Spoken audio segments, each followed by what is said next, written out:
Well, good morning. I'd like to call the Subcommittee on Digital Commerce and Consumer Protection to order. The chair now recognizes himself for 5 minutes for an opening statement. I'd like to begin by recognizing someone who is sadly not with us today. Last week, the Energy and Commerce Committee lost our staff director, Rayburn, after a years-long battle with cancer.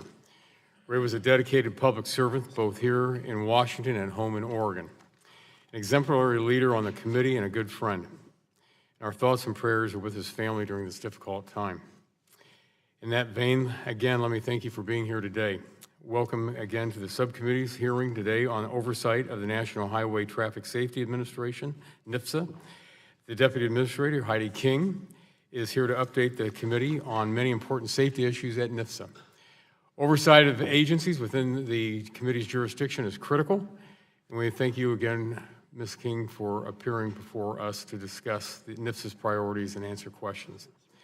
NHTSA was established by Congress in 1970 to oversee motor vehicle safety and is tasked with reducing traffic-related deaths, injuries, and economic losses.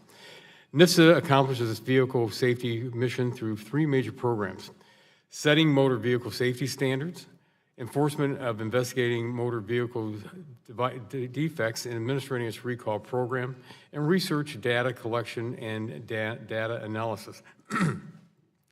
Today, the mission remains to keep drivers safe. All of the tools at NHTSA's disposal are important, including recent updates to IT infrastructure within the Office of Defect Investigations. In recent years, our country has seen an unacceptable rate in traffic fatalities. In 2015, traffic deaths rose by 7.7%, and in 2016, we lost more than 37,000 individuals on our roadways. This 2-year increase is the most dramatic escalation in traffic fatalities in more than 50 years. According to NHTSA, the 3 main causes of accidents are 1, people not wearing their seatbelts, 2, impaired driving, either drunk or drug driving, and 3, driver error. 94% of all accidents are due to human error. We need to continue to work to find real-world solutions that reduce risk and save lives. Technology plays an important role in improving motor vehicle safety, and we are seeing more and more advanced safety features in cars on the road today. Over a year ago, the subcommittee began a review of these new automated features and then expanded to examining the path to self-driving vehicle technology here in the United States. After 3 hearings, 2 markups, and hundreds of meetings, we passed the Self-Drive Act 54-0 out of this committee, and the House voice voted to approve the bill last September. We'll continue to work to get the bill to the President's desk, but we know this technology will not wait for the government to catch up. As other countries work to surpass the U.S. in the race for self-driving technology, we want to make sure that this incredible innovation and the high-quality job it brings stay right here at home. With that background, it's encouraging to see the continued focus at NHTSA on self-driving technology and the potential benefits to improve safety. When this process began, the first federal automated vehicle policy outlined one of the basic principles that laid the foundation for the Self-Drive Act. NHTSA is the national safety regulator for the design, construction, and performance of motor vehicles. This is true today and should remain true as we transition to a fleet that includes self-driving cars. Turning to driver impairment, I applaud the agency's recent announcement of an initiative to combat drug driving. According to recent reports, drivers killed in a car crash in which drugs were detected surpassed those killed in crashes where only alcohol was involved. In 2015, 43% of fatal crashes involved drugs compared to 37% involved alcohol. The opioid crisis is having a fatal impact in my district and every state across the country. In 2016 alone, 4,050 people lost their lives in Ohio due to unintentional drug overdoses. I've been active in this committee and in my district working on this epidemic. The opioid crisis in America is far-reaching and devastating to families, communities. Combating the epidemic is an all-hands-on-deck effort, and part of it includes examining drug driving initiatives, like improving roadside detection, supporting law enforcement. We stand ready to help our communities address all aspects of the opioid crisis and save lives. We will also continue to deal with the Takata recall. The scope and complexity of this recall has resulted in recall completion rates lower and a pace slower than has been frustrating both as a lawmaker and as a consumer. With recall scheduled in 2020, I look forward to an update on the status of this recall and any lessons learned by NHTSA that can be used in future recalls. I encourage consumers to visit safercar.gov to check if their car is subject to a recall. Deputy Administrator King, thank you again for being with us today, and I look forward to working with you on these many important issues. And with that, I'd like to call on the gentlelady from Illinois, the ranking member of the subcommittee, for her opening statement. Thank you, Mr. Chairman. Let me first say on behalf of the Democrats that we also mourn the loss of Ray, express gratitude to him for his great service to our committee and our country, and send our condolences to his loved ones.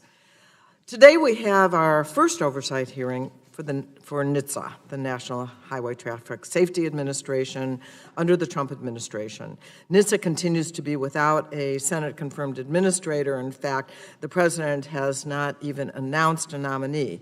Still, I am very pleased to welcome Deputy Administrator Heidi King and thank her for the opportunity she gave me to meet with her last November, and I look forward to continuing our conversation on innovation and safety. NHTSA faces major challenges. For the past 2 years, traffic fatalities have increased, reversing years of progress. At the same time, the agency resources are stretched thinner than ever, even as its staff is called upon to address today's safety challenges while preparing for the self-driving cars of tomorrow. More responsibility, less resources. The Self-Drive Act, which passed the House last year with bipartisan support, requires NHTSA to create and carry out a plan for new and updated safety standards. Fulfilling that mandate requires staff with the experience and capacity to ensure safe development of new technologies. Passage of AV legislation is just the first step. The long-term success of autonomous vehicles will be shaped by NHTSA. But NHTSA's work on autonomous vehicles cannot come at the expense of conventional vehicles. Consumers have been overwhelmed the last couple of years with recall announcements from Takata airbags to GM ignition switches. Recall effectiveness remains too low. We made progress in the FAST Act by restricting rental cars under open recalls. Unfortunately, auto dealers can still sell used cars under open recall. Some auto dealers are even taking backward steps. In December 2016, AutoNation ended its pledge to not sell vehicles under open recall. AutoNation CEO Mike Jacobson explained, quote, "With the Trump administration, there's no way that issue is going to be addressed from a regulatory point of view," unquote. So far, he's been proven right. I have introduced the Used Car Safety Recall Repair Act to fix this problem. I have also pushed for imminent hazard authority and stronger penalties for violating safety standards. I would welcome the administration's support for these efforts. As we push for further safety improvements, many rulemakings, including rulemakings directed by Congress, remain pending with no obvious progress over the last year. I will be seeking status updates on several of those rulemakings during my questions. I'm worried about these delays because I know all too well how long it can take to get legislation put into effect. It's been a 10-year battle to get my legislation to prevent child backover deaths to be implemented. Finally, in 2018, backup cameras will be standard in all new passenger vehicles and lives will be saved. I wonder what other safety improvements are stalled at NHTSA and will continue to be stalled by the administration's anti-consumer efforts to minimize new safety protections, and how many lives will be lost in the meantime.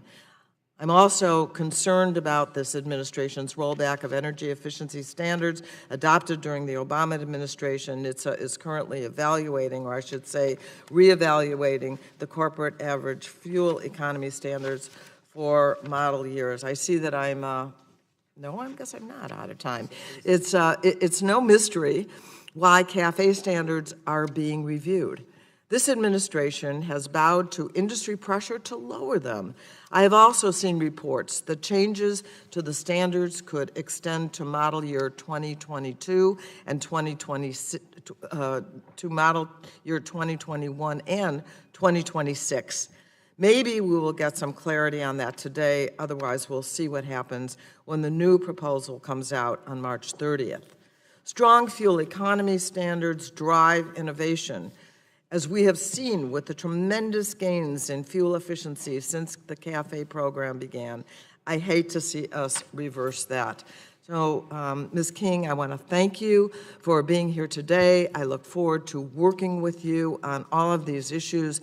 As long as you are in that role, I hope you share my sense of urgency in improving the safety and efficiency of America's vehicles. Thank you, and I yield back. The gentlelady yields back, and the chair now recognizes the gentleman from Oregon, the chairman of the full committee, for 5 minutes.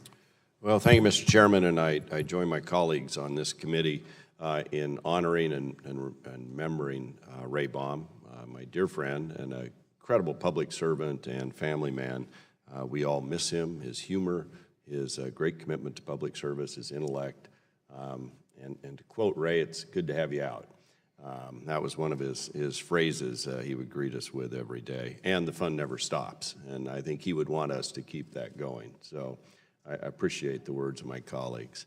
This morning, we do begin a series of oversight and budget-related hearings across the jurisdiction of the Energy and Commerce Committee. It's essential that this side of the government, the legislative branch, and the American public knows what's going on in the federal agencies, and so we appreciate the Deputy Administrator for being here. You're kind of first up in this multi-week effort that we'll have before the committee, and we're glad you're here and glad the work you're doing at NHTSA. Safety on our roadways, as you've heard and you know, is something we all care deeply about. With a record number of traffic fatalities on the rise, increasing to more than 37,000 in 2016, it remains critical to evaluate NHTSA's efforts to keep our nation's roadways and vehicles safe. With the growing number of devices and services designed to keep Americans constantly occupied, distracted driving is a real issue. In Oregon, there are over 4,000 distracted driving crashes back in 2014 alone. My hunch is that's probably just gotten worse since then. 94%, we're told, of those traffic-related crashes are due to human error. We've talked about in the work that we did on a bipartisan basis with Mr. Pallone, Mr. Schakowsky, and others.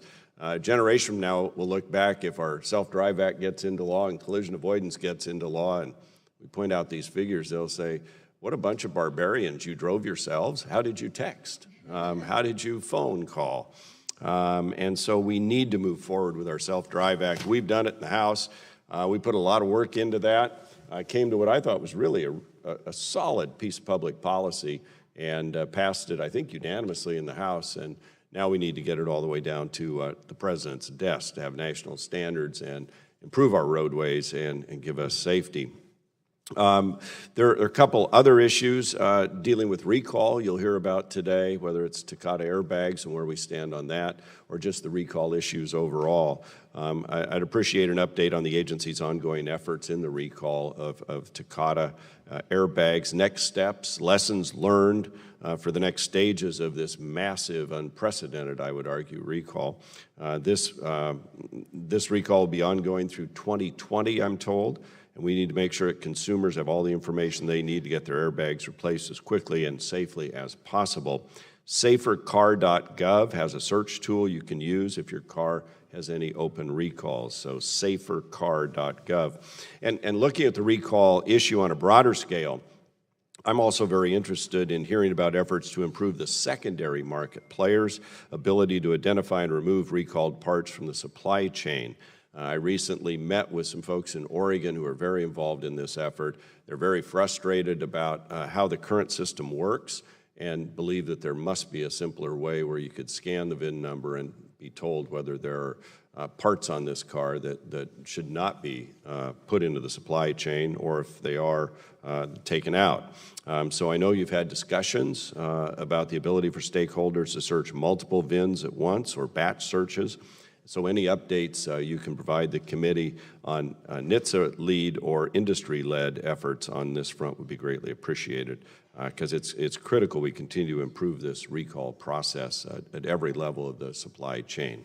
America's roadways are the backbone of our nation, far from just being a way to get from point A to B. Safely traveling for business, family, vacation, whatever we do out there is critical to all of us. And so NHTSA plays an incredibly important role in this effort, and we look forward to working in partnership between the Congress and the administration to move forward with our Self-Drive Act and continue to improve roadway safety for our nation's drivers. And so, Deputy Administrator King, thank you for being with us today. And with that, Mr. Chairman, I yield back and confess that there's another hearing going on I need to give an opening statement for as well. And so I'll be in and out, but thank you for holding this hearing and kicking off this effort. With that, I yield back. Well, thank you very much. The gentleman yields back, and the chair now recognizes the gentleman from New Jersey, the ranking member of the full committee, for 5 minutes. Thank you, Mr. Chairman. Today marks the first time someone from the Trump administration is testifying before the subcommittee, and I thank Deputy Administrator King for being here. This is important for oversight and accountability. It's particularly important for this authorizing committee to hear from NHTSA, the agency responsible for automobile safety. Last year, the House passed a bipartisan bill written by this committee that would ensure that as autonomous vehicles are becoming more prevalent on our roads, that proper rules are in place. And specifically, the House bill requires NHTSA to update and issue new standards to accommodate self-driving cars. Unfortunately, that bill was passed with zero input from the administration on how or whether it could be implemented. And there are legitimate concerns that NHTSA is not prepared and is not keeping up with the quickly changing automotive industry. It's troubling that NHTSA does not have the resources, people, or expertise it needs to fulfill its mandate. It's also concerning that the administration clearly does not see this agency as a priority, as we've yet to hear about a possible nomination for the role of NHTSA administrator. Investigations by this committee have demonstrated how ill-prepared NHTSA is today. During this committee's investigation of sudden intended acceleration, we learned that NHTSA did not have expertise in emerging technologies, with little to no electrical or software engineers on staff. Then, during the ignition switch investigation, we found that NHTSA did not understand the link between the power mode status and the airbag system. What's more, at the same time, as we're working to nudge NHTSA into the 21st century, the current administration is doubling down on a hands-off approach. In February of last year, the President issued an executive order requiring agencies to make recommendations to repeal, replace, or modify regulations. Then in March, the President signaled that he was going to loosen fuel standards. And just last month, the Secretary of Transportation announced that she's working on a federal automated vehicle policy 3.0 to, quote, remove regulatory barriers for autonomous vehicles. And this announcement came just 4 months after Secretary Chow released version 2.0, which already loosened agency guidance. It's hard for me to understand how the administration is moving forward with an effort to get rid of important safety and environmental standards when NHTSA has not even finalized several important standards that became law in 2012 and 2015. And these include a rulemaking on rear seat belt reminders and one to improve protection of children seated in car seats during side impacts. NHTSA should prioritize completing these important rules that are critical to the safety of passengers. And safety is also essential when it comes to autonomous vehicles. It's a great time to be in the automotive industry and to be participating in its technological evolution. The work on self-driving cars is fascinating and promising. Some vehicles on the road today can self-park and automatically brake. And while it's important that we hear from NHTSA about how it's getting the tools and skills necessary to deal with the ever-changing landscape, I want to make sure NHTSA is doing what it must to ensure safety now. In 2016, more than 37,000 people were killed on U.S. roads, and that's an increase of 5.6% from 2015. And 2015 saw a 7.2% increase over 2014 numbers, and this trend is troubling. Cars are part of our everyday lives. We depend on them to get us where we need to go. We count on NHTSA to ensure that they are safe and fuel efficient. And I'm pleased that the Deputy Administrator King was brought on board at NHTSA in the fall. I urge the nomination of an administrator so that the agency has the full leadership needed to deal with the many exciting but challenging tasks ahead at NHTSA, and I look forward to continuing our discussion about how NHTSA can work harder to stay with the curve, if not ahead of it. I have about a minute left that I would yield to Congresswoman Dingell. Thank you, Mr. Pallone. I'm grateful to you, Ranking Member. Deputy Minister King, it was welcome to the committee, and it was great to see you in Detroit. I'm just going to add comments to those that have been made by all of my colleagues about self-driving cars, which do have the promise to save lives, decrease congestion, and improve access to mobility services for seniors and the disabled if we get the policy right. And as everybody is saying here, we need to get it right. But to be competitive, we've got to make sure we've got a flexible framework that's going to keep up with the changing technology. And we've got to make sure we're staying at the forefront of innovation technology and that we're developing it here, not in China or India. At the same time, we need to make sure that safety is always number one. So thank you for being here. I look forward to working with you. This is the United States. We're not going to let these be built anyplace else. We need to work with you to make sure it's on the road and we're keeping everybody safe. Thank you, Mr. The gentlelady yields back. And again, we want to thank our witness for being with us today and taking time to testify before the subcommittee. Today's witness will have the opportunity to give a 5-minute opening statement, followed by a round of questions from the members. Our witness for today's hearing is again Ms. Heidi King, the Deputy Administrator of the National Highway Traffic Safety Administration. Ms. King, you are recognized for 5 minutes for your opening statement. Good morning, Chairman Latta, Ranking Member Schakowsky, and members of the subcommittee. I am truly honored to testify before you today. I am proud to have served the members of this committee through the 112th session of Congress, one of the highlights of my career. Before I begin, I would like to extend my sympathies to the committee and its members for the loss of Mr. Rayburn. Ray was a wonderful colleague, an extraordinary individual. We mourn his passing and are very much, I am before you today, inspired by his humor, his resilience, and his commitment to public service. Today, I'm excited to tell you about how NHTSA is acting on its mission of saving lives, preventing injuries, and reducing economic costs. As the automotive transportation landscape is changing at a rapid pace, NHTSA is adopting and adapting our mission of execution to assure safety while remaining in step with these changing technologies, addressing new and emerging risks, and encouraging industry innovation. Safety remains the department's top priority. As you mentioned, 37,461 lives were lost in 2016. Combined with an increase the prior year, these losses of life represent the largest proportionate increase in highway fatalities in my lifetime. The loss of life is, I believe we all agree, unacceptable.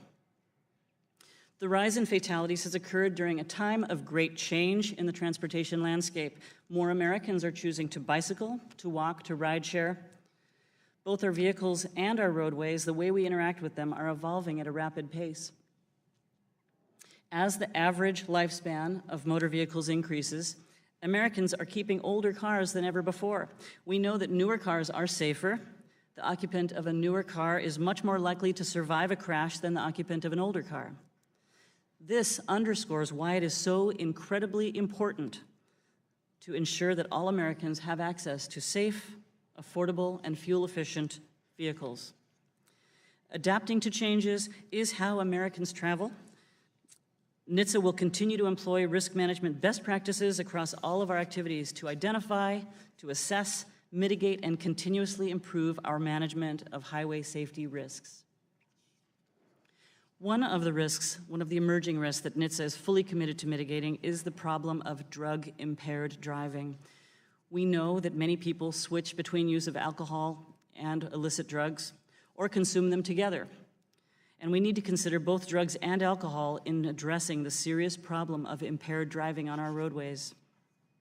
To that end, NHTSA has announced an initiative to strengthen the strategies necessary to reduce drug-impaired driving on our nation's roads.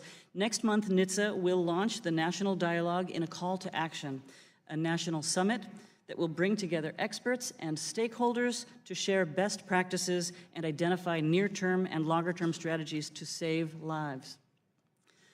This effort is intended to build upon the previous work of the agency and will complement the work of our state and local partners. We are all in this together. I have heard from members of the subcommittee that you share our concern and you have offered support for this initiative. I am tremendously grateful for your partnership in this endeavor, and I look forward to working with you. In our changing landscape, in addition to changing preferences and an emerging drug-impaired driving risk on our roadways, NHTSA is committed to assuring safety while also encouraging advances in innovation, in automation, and in changing automation technology.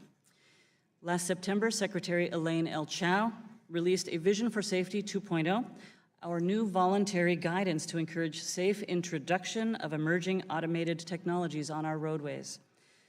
A Vision for Safety paves the way for the safe testing and deployment of automated driving systems by encouraging best practices for manufacturers and also for state and local governments, and by fostering open communication between the public, industry, and various stakeholders.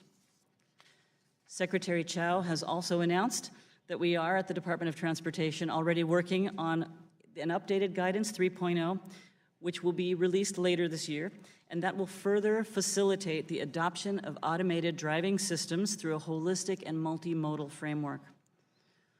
We at NHTSA are excited by the benefits automated technologies can bring to safety, mobility, and the efficiency of our transportation networks, and we look forward to hearing from the public, members of Congress, and industry in the coming months on how we can further reduce barriers to accelerate the safe deployment of potentially life-saving technologies. As the technologies change, consumer choices evolve, and social trends continue, you have the commitment of each member of the NHTSA team that we will prioritize our mission in all that we do to save lives, to prevent injuries, and to reduce the economic costs of traffic crashes. Thank you, and I look forward to your questions.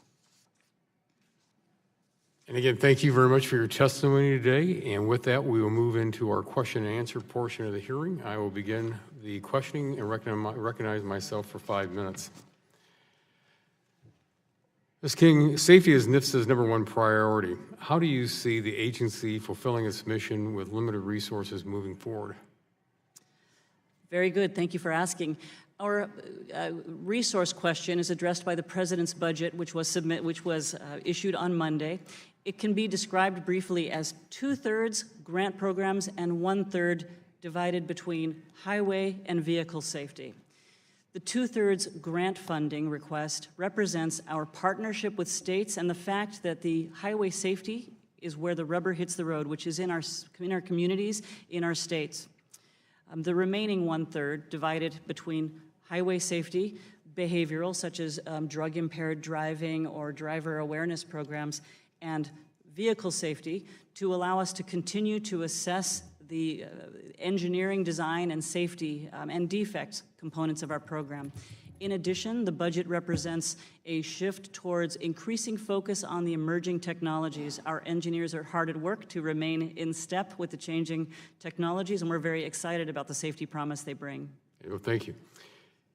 With the self-driving vehicle technology, as you've heard, we brought through this committee as a priority of not only the subcommittee, but also the full committee, as you know, already heard. Throughout NHTSA's guidance on self-driving technology, NHTSA has reaffirmed its role as the national safety regulator of vehicles. How important do you believe it is that NHTSA remain the safety regulator for current and future automotive technologies? It is, Chairman, it is the law of the land. NHTSA is responsible for the design, construction, and performance of all motorized vehicles in the United States.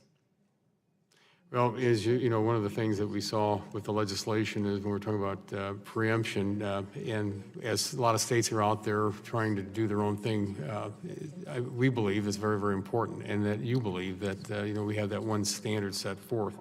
And so, what would you say to all the states out there that are maybe right now either legislating or promulgating their own rules? We've had a very rich dialogue with the states. I'll say each dialogue I have had with the states, we all understand that NHTSA is responsible for vehicle design, performance, and construction. The states will remain responsible for the safe operation of those vehicles on the roads and the licensing of drivers. The traditional division of responsibilities at the state and federal level has continued and will continue under the existing law. Okay, thank you. And as we've talked and you've heard from individuals from this community, the opioid crisis is just that. It is a crisis or epidemic that's across our country. We're now learning how many people are driving under the influence of not just alcohol, but drugs. You mentioned NHTSA's drug driving initiative. Can you explain your goals for this program? Absolutely. The crisis is heartbreaking for those of us who have worked in public safety and who have been with drivers at the time of an accident, some of whom are losing their lives. It's unacceptable that we have the continued loss of life and the proportionate increases recently. One of the points that has struck me since coming to NHTSA 20 weeks ago is that the data is actually fairly scant. The crisis of drug use in the U.S. has come upon us so quickly. We do not have we don't have adequate nationally representative data sets, but we do have data sets in certain regions. We do understand the crisis is upon us. The initial goal is to start using the expertise where people are starting to win, starting to solve the problem, and make sure in the near term, best practice sharing helps us save lives today. But that's not all the initiative is. I see the need for us to set a path towards what we need to accomplish in the middle and long term so that the nation is on a path towards the creation of the data, the processes, and the systems we need to combat drug-impaired driving as well as alcohol-impaired driving.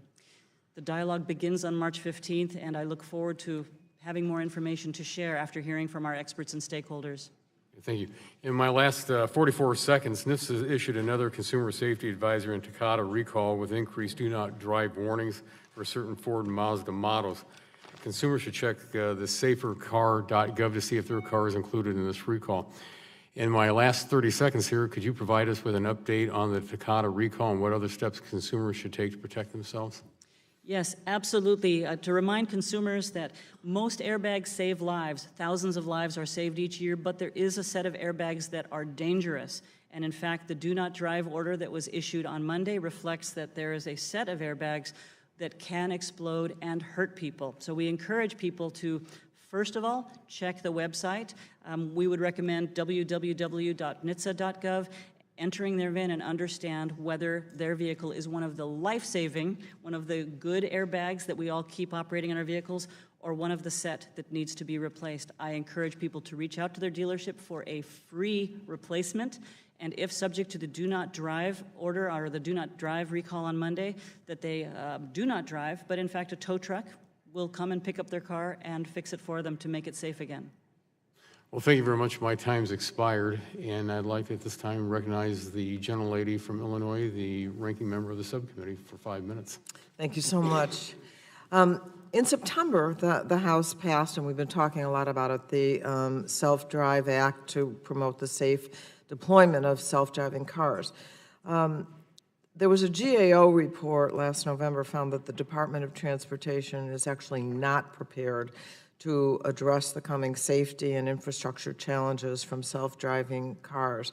You talked about something that's happening later this year, but all we've really seen so far are voluntary guidelines to industry. So when will NHTSA or DOT issue a comprehensive set of priorities for rules on autonomous vehicles and a detailed roadmap for implementation?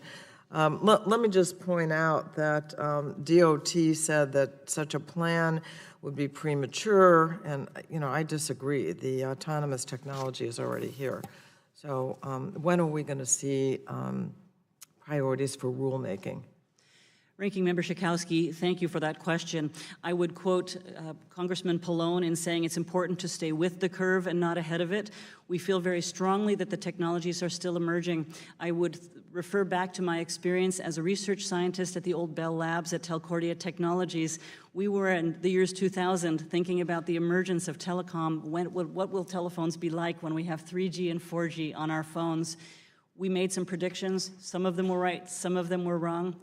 That gives me a humility about our ability not only to predict how the technology will evolve to contribute to safety, but also how consumers will adopt it. The voluntary, adaptive, flexible approach that NHTSA has chosen and the Department of Transportation is choosing for all modes of transportation recognizes the importance of allowing the technology to evolve to best meet the needs of the safety community and also of consumers. So I look forward to continuing to work with you. It's very important to all of us, clearly, that we not only maintain safe roadways, but we allow the technology to evolve to improve the safety on our roadways. Actually, the quote was, "I look forward to continuing our discussion about how NHTSA can work hard to stay with the curve, if not ahead of it." So things are happening. I want to be sure that we are not only, that we're looking forward. It sounds like you're saying we are. You also stated in your letter to the committee that NHTSA will continue to actively improve and advance safety here and now. So I have some here and now questions that look to me like NHTSA is not actually keeping up. It's years behind on a number of rulemaking, including some that were statutorily mandated. MAP 21 required a rule to better protect children in car seats during side impact crashes. This rule is 2 years overdue. When will NHTSA issue the final rule? Ranking Member Schakowsky, we are completing research on that rulemaking now. I realize we're not moving at the speed that we would have liked to, but we believe that to protect our most vulnerable citizens, I'm a mother myself, that we need to get it right rather than fast, and that did require some research before promulgation. Yeah, but it's 2 years overdue. I just want to make that point, and that we're talking about children and crashes. MAP 21 required NHTSA to write a rule improving child restraint anchorage systems. By 2015, NHTSA issued a notice of proposed rulemaking in 2015, but there's been no further action. When will NHTSA finalize this rule? Once again, I don't know the status for that rule. I can check and get back to you on that. I will say that, again, the research is critical to our getting the rule right. Oftentimes on a rule that's been proposed, we receive new information in the public comment period that needs to be considered. But I look forward to working with you on that. We're talking 2015. I understand. The FAST Act directed a rule that would ensure consumers are notified of recalls electronically in addition to by email. The final rule was due in 2016, but NHTSA has only issued an NPRM. That's right. So far, also in 2016. So when will NHTSA finalize this rule? I'm pleased to tell you that we do actually have now on the website at www.nhtsa.gov the opportunity for vehicle owners to enter a VIN and enter their email address and receive an alert digitally to changing recall information. So there is a functionality there. The rule has not been finalized, but I look forward to having that available I look forward to moving forward on that. But I will assure you that the website resources are there, so we are able to advise consumers of changes in defect status on individual cars. If they act first, they have to go to the website. That's right. Yeah. Well, if I could ask one more that's pending. The FAST Act directed NHTSA to require manufacturers to retain vehicle safety records. That rule was due over a year ago, and when will NHTSA finalize that? If I'm understanding the provision you're referring to, I believe that would have been completed already. It would have been wrapped up into one of two places, either our improvements to the Artemis system, our defects program, or it may have been in the rulemaking finalized on January 25th. But I'd be happy to get more detail from your staff, and I'll make sure that I'm understanding your question. Okay, that would be great. Thank you. I yield back. Thank you so much. Thank you, Mr. Thank you. Chairman. The gentlelady yields back. The chair now recognizes the vice chairman of the subcommittee, the gentleman from Illinois, for 5 minutes. Well, thank you, Mr. Chairman. Thanks for yielding and for holding the hearing. And thank you for being here today and your service and just even another additional realm of a long career of service. So thank you. I'd like to add my voice to the many here that have talked about Ray, and I picture Ray still just recently on the floor, and he came up with some exciting news to tell me about something that had happened, and he always just lit up the room. So to his family, our deepest sympathies. For NHTSA, we appreciate you being here. We appreciate you, Ms. King, for taking the time. I'd like to discuss my amendment to the FAST Act, requiring automobile manufacturers to provide original equipment, defective parts data to the professional automotive recycling industry. Electronic sharing of defective part numbers and other identifiable information and recall notices with recyclers and others will improve safety and aid NHTSA in achieving a 100% recall completion rate. Every day, professional automotive recyclers sell over 500,000 OEM parts, which provide consumers and repair shops with safe and economical repair options. They critically need this information to ensure that level of safety. It's been 26 months since this safety provision was enacted. Can you describe to me the status of implementation on this? Yes, we have done work at NHTSA to assess whether or not our existing VIN lookup tool can be converted to a batch tool. I believe that's what you're referring to. We have found that the system does not adapt readily. I'm happy to continue working with your staff on other ideas, but I have heard good news that many in industry have started to solve this problem. I've seen that there may be some other solutions coming not from NHTSA, as we all very much appreciate and respect the importance of the secondary market for auto parts, and am eager also to make sure that parts and vehicles that are sold are safe and in compliance with any outstanding recalls. Do you have any idea on the time frame on getting this thing fully implemented? I do not have a time frame for completing the work. As I mentioned, we did not see that our tool would adapt easily or adapt at all to a VIN lookup tool, a bulk VIN lookup tool. But again, I am under the impression, I have been told that there are some other solutions that are near ready that may beat NHTSA to the punch. So. Okay. Well, if you can just follow up with us, that'd be great, because I think that's an important provision that if it's effectively implemented, it's critical to the safety of the driving public. So thank you. And thank you. Additionally, several automakers in past hearings have assured me and other members that they're going to work with the auto recyclers to produce an effective outcome to this situation, but I haven't heard anything of that yet. Will you consider, if there's further issues, having NHTSA host a high-level recall safety summit of affected stakeholders to more effectively address any of these outstanding issues if it's a problem? I absolutely welcome feedback from all stakeholders. This is clearly an issue I'd like to hear more about, so that I would welcome conversation, yes. Okay. And cybersecurity is very important to me, and it's something we focus on a lot. As we continue to move towards an increasing connected world, we have to be mindful of cybersecurity and do what we can to address these concerns. As you may know, I introduced H.R. 3407, which was eventually rolled into the Self-Drive Act.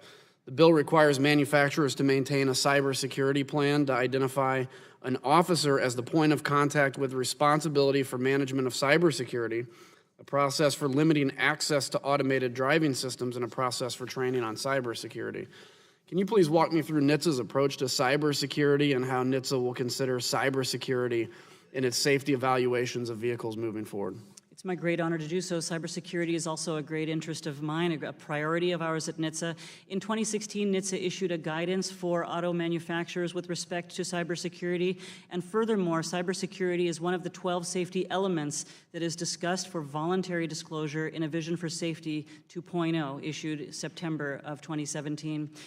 I find myself also very excited about the Auto ISAC, the Information Sharing and Analysis Center, which is a group of not only auto manufacturers, but also suppliers and cybersecurity experts who have convened a vigorous dialogue to understand how we can share best practices and get ahead of the risks before they manifest themselves in our vehicles. I attended and was honored to give a keynote at their inaugural meeting recently, and look forward to seeing that conversation blossom. Okay. I have another question, but in the interest of time, I won't ask it, but I'll just finish by saying that cybersecurity is essential. And obviously, as we go forward in this amazingly interconnected world, there's some really good opportunities and some really bad things that can frighten you. So I appreciate you taking a serious look at that, and I'll yield back the remainder. Well, thank you very much. The gentleman yields back the remainder of his time. The chair now recognizes the gentleman from New Jersey, the ranking member of the full committee, for 5 minutes. Thank you, Mr. Chairman. I wanted to continue on Ranking Member Schakowsky's line of questioning. I agree that NHTSA has been falling behind on its safety mission, and I also ask that you keep your answers short because I have a bunch of questions. They're not difficult, though. One area that has been falling behind is the National 911 Office housed at NHTSA and jointly run with the NTIA. 6 years ago, Congress charged the 9/11 office with issuing $115 million in grants to help deploy Next Generation 911. Unfortunately, the 911 office has yet to even finalize its grant-making rules. So my question is, when can we expect the 911 office to finalize the rules and actually award the grants? You will see a rulemaking coming forward soon this year. As a former 911 dispatcher, I share your sense of urgency. It's absolutely critical. Thank you for your support. Thank you. So when it comes to really deploying the Next Generation 911 across the country, we're going to need more money, and that's why I've co-sponsored the Next Generation 911 Act of 2017 with Representatives Eshoo and Torres, which paves the way for Congress to fully fund Next Generation 911.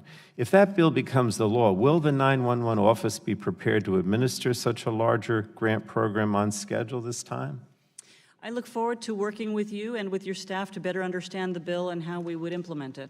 Okay, so I guess you figure you haven't really studied it much, so it's hard to answer, right? I'm very excited in concept about improving our 911 system. All right. NHTSA is also overdue to update the new car assessment program, or NCAP. NCAP is an important tool for incentivizing manufacturers to produce safer vehicles and for ensuring consumers can make informed decisions when purchasing a car.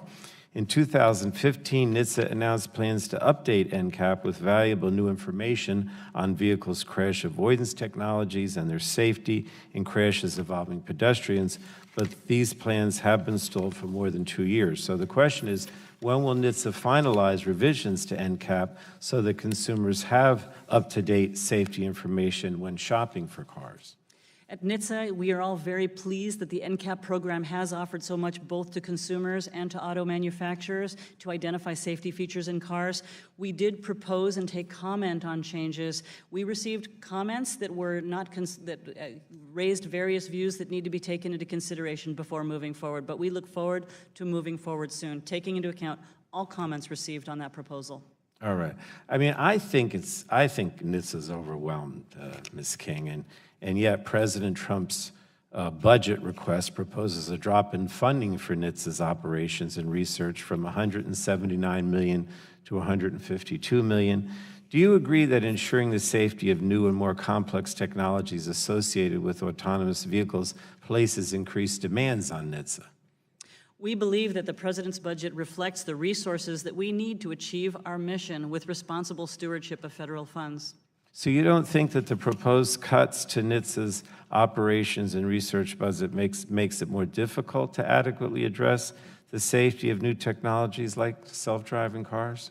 I believe the cut you're referring to was from a one-time bump up that we very much appreciated and that we applied to improving one of our IT systems, the Artemis system used in the defects organization. So we very much appreciated those funds. That work has been launched and we're already benefiting from it, and we thank Congress for that support. But we do believe the President's budget does reflect the resources needed for us to succeed. All right. Well, in fact, NHTSA's 2016 budget identified a critical need for more staffing, noting that the Office of Defect Investigations had fewer than 20 investigators for 250 million vehicles equipped with increasingly complex technologies. But your 2018 budget estimate actually proposes a cut to ODI's funding. Now, some safety hazards may decrease with the introduction of self-driving cars, but I think the potential for defects always exists. So I'm confused by the proposal to cut ODI's funding. How will you ensure that ODI has the resources it needs to go forward? And what are you doing to ensure that ODI defect investigators have the skills they need to assess new vehicle technology? Two pieces. Again, the President's budget does reflect the resources we believe that we need. We have, as I mentioned, system improvements we can benefit from. We are in the process of hiring and recruiting additional engineers to assist us in defects investigations. But we are, through our new, more effective processes, doing the work of not only responding to or reviewing each defect report that is received at NHTSA, but prioritizing according to risk and acting accordingly.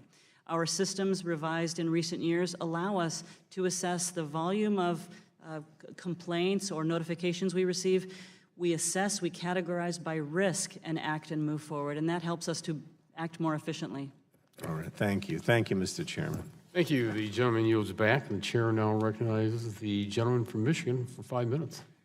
Thank you, Mr. Chairman, and it's hard not to say Heidi, but welcome back to the committee. It was nice to see you at the Detroit Auto Show last month, and I don't know if you got to some of the other ones or not, but we appreciate your role in interaction and look forward to continuing a very constructive relationship on a real host of issues.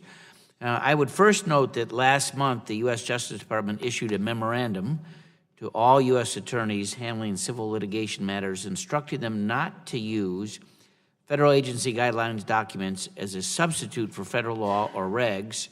This follows the approach laid out by this committee when we passed the FAST Act back in 2015. So I want to just say I applaud the Justice Department for following that approach that we laid out in the FAST Act, and I think that it strikes a much-needed balance between responsible oversight as well as unnecessary overreach. Two quick questions for you. One is, I know you're aware of what I've introduced, the CAFE, H.R. 4011, which provides some harmonization between the agencies. Is it, I don't know if the administration has taken a formal stand with a SAP, Statement of Administration Policy, on that bill, probably not. But given the lack of harmonization between the EPA and NHTSA's programs, it is possible for companies to be in compliance with one program yet get hit with a large fine by the other. So our bill attempts to correct that. Have you considered that issue in any ways administratively to resolve this before we get to that deadline, the big one? Thank you very much, Chairman Upton. Yes, harmonization is very important to all of us. We recognize the impacts not only to manufacturers who are trying to comply with two different programs, but also to the consumers, because as we know, those costs borne by the manufacturers can influence what is available to and the pricing to the consumer.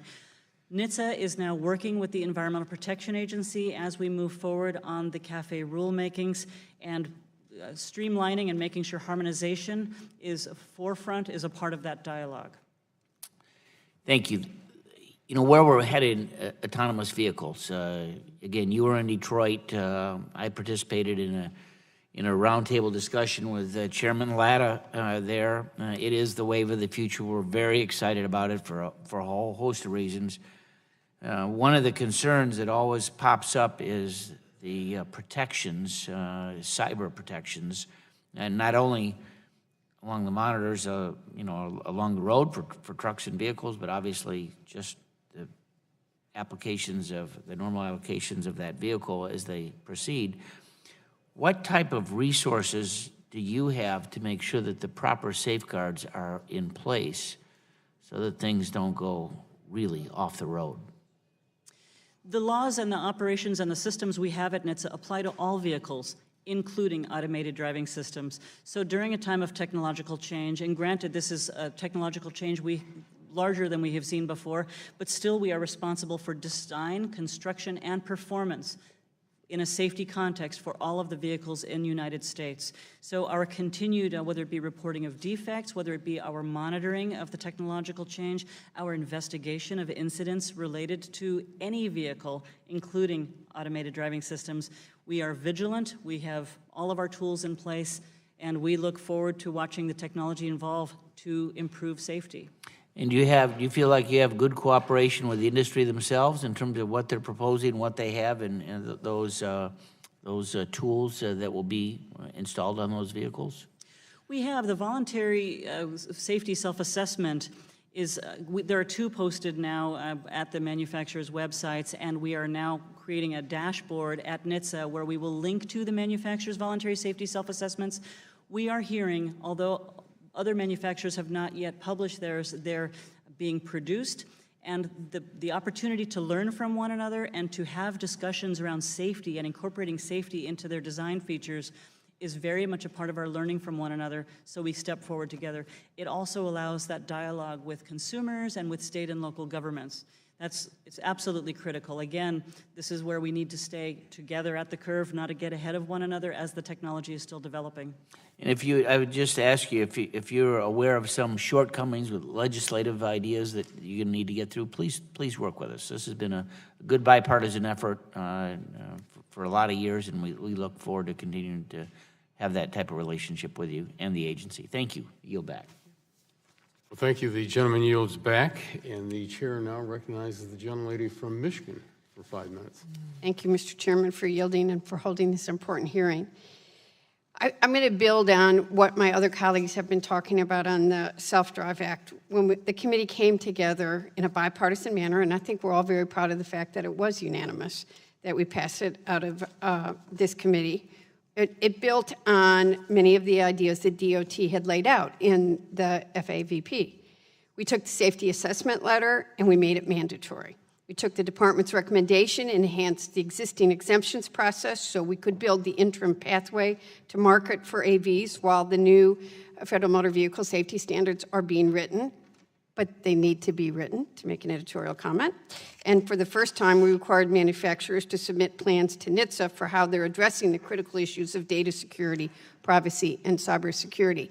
But Acting Administrator, I think what you're hearing today is an unease on the behalf of everybody, because we want to stay at the forefront of innovation and technology, and we also need to make sure that the consumer is safe at all times. And none of us, you say you've got the tools, but we're not sure you've got the resources for the tools, or that we're moving fast enough, or we're doing what we need to do. Can you comment on the Self-Drive Act and how it complements existing DOT policy, NHTSA authority, and why you're going to assure us, and more importantly, the consumer, that they're going to be safe and you have what you've got to do? Yes, I'm very happy to do so. Very excited about the fact that we have echoed some of the similar ideas, this safety self-assessment, for example, being critical, not only to allow for the disclosure of the information, because as a good risk management best practice, a safety self-assessment allows each of the manufacturers, each of us as, I'll say, state, local government, or a consumer, to consider safety and get smarter. So absolutely love that. We love the fact that the expanded exemptions allows for the safe testing of vehicles, because we won't know if vehicles are safe unless we have testing. So there are fantastic provisions in the bill that we look forward to continuing to work together on. We are excited about our shared mission of assuring safety while technology evolves, while we assure safety in step with technology. Again, the current authorities of NHTSA with respect to design, construction, and performance, we are on duty. We continue to follow closely the trends and the changes both in the technology and what we're seeing on our roadways in the testing environment, and we look forward to working together.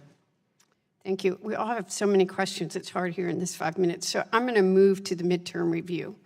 Because I think that my colleague from Michigan raised a subject that's very important. In order for our companies to make the investments they need to realize the benefits on AVs, we need to make sure that this industry stays healthy, and fuel economy plays a big role in this. Strong fuel economy standards give the industry the certainty that they need while continuing to drive innovation that saves consumers money at the pump. Right now, we're entering a critical phase of the midterm review, and I want to urge you, Deputy Administrator King, to keep all stakeholders at the table in a productive manner as we go through this, so we can achieve a negotiated solution that maintains one national program that all my colleagues at this table can support. So I'm going to beg you to do that. And could you comment on that a little? And how do you feel about post-2025 standards? Thank you for asking. It is very important to me. It's very important. Which I to all of support, the by the way. Department of Transportation that we hear from and keep all stakeholders in the dialogue. The CAFE standards, the greenhouse gas standards at EPA, our rulemaking that we are developing jointly, it's very important to all of us, not only to manufacturers and consumers, but to the communities in which our vehicles operate. Very much encourage all stakeholders to have their views heard. We look forward to an open and vigorous public comment period in particular. As you know, the rulemaking can be very complex. There's a great deal of analysis, engineering and economic, that is completed for that rulemaking under the applicable executive orders. We will continue, as NHTSA has always done, to be committed to a transparent process where that information is all publicly available, where anyone who would like to contribute can review and submit their thoughts on what they think can be done or should be done differently. It's very important to us to get it right. Any comment on post-2025 standards in the 16 seconds left? Thank you. Under the laws applicable to NHTSA, under EPCA, we are authorized to set standards for 5 years at a time. So we must, under the law, set standards for 5-year increments. Thank you. Thank you. Thank you. Thank you. The gentlelady yields back, and the chair now recognizes the gentleman from New Jersey for 5 minutes. Thank you, Mr. Chairman. Good morning to you.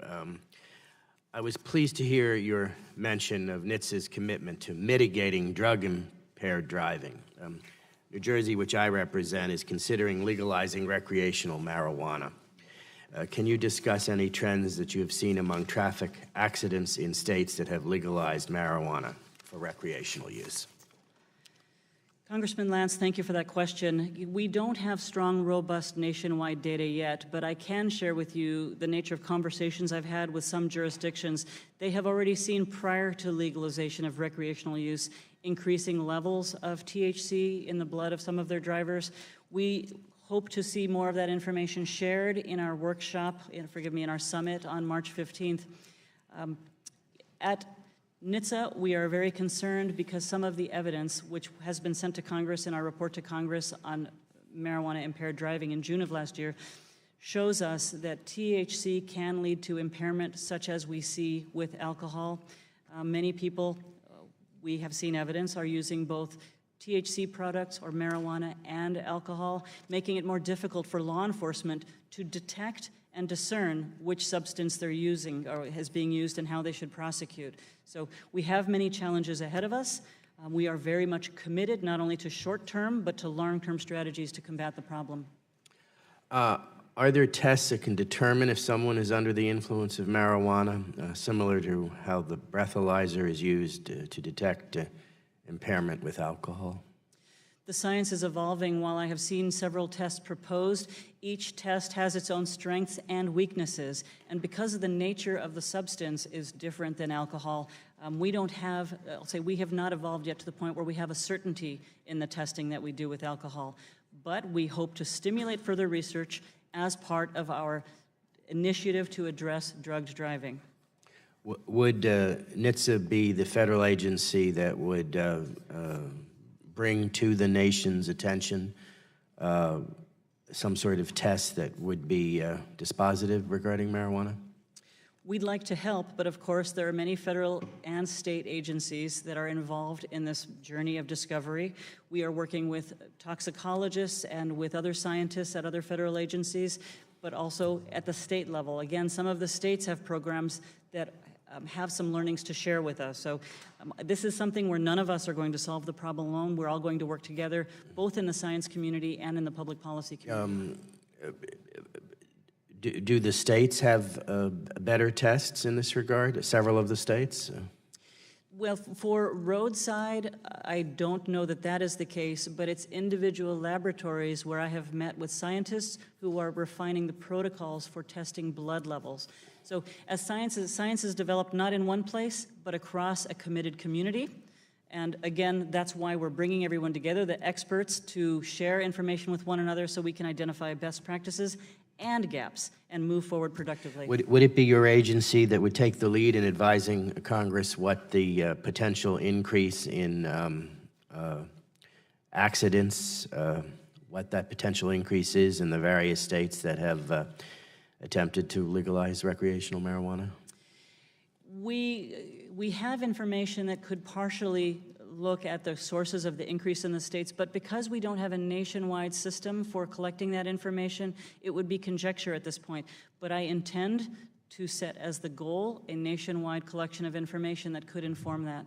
Thank you. I look forward to continuing to work with you on this issue as the governor of New Jersey and our state legislature together debate the legalization of recreational marijuana. I am opposed to such legalization of recreational use.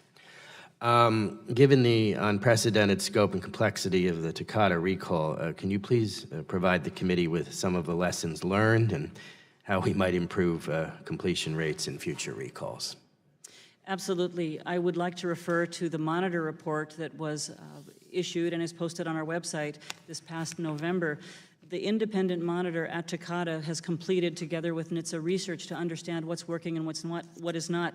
Consumer response, consumer awareness and action is part of the puzzle here, and we learned from the monitor that consumers hear the word recall or they hear the word defect and they don't understand the sense of urgency. So one of the lessons learned is that not only reaching the consumers, but using language to help them understand the urgency of this recall is critical.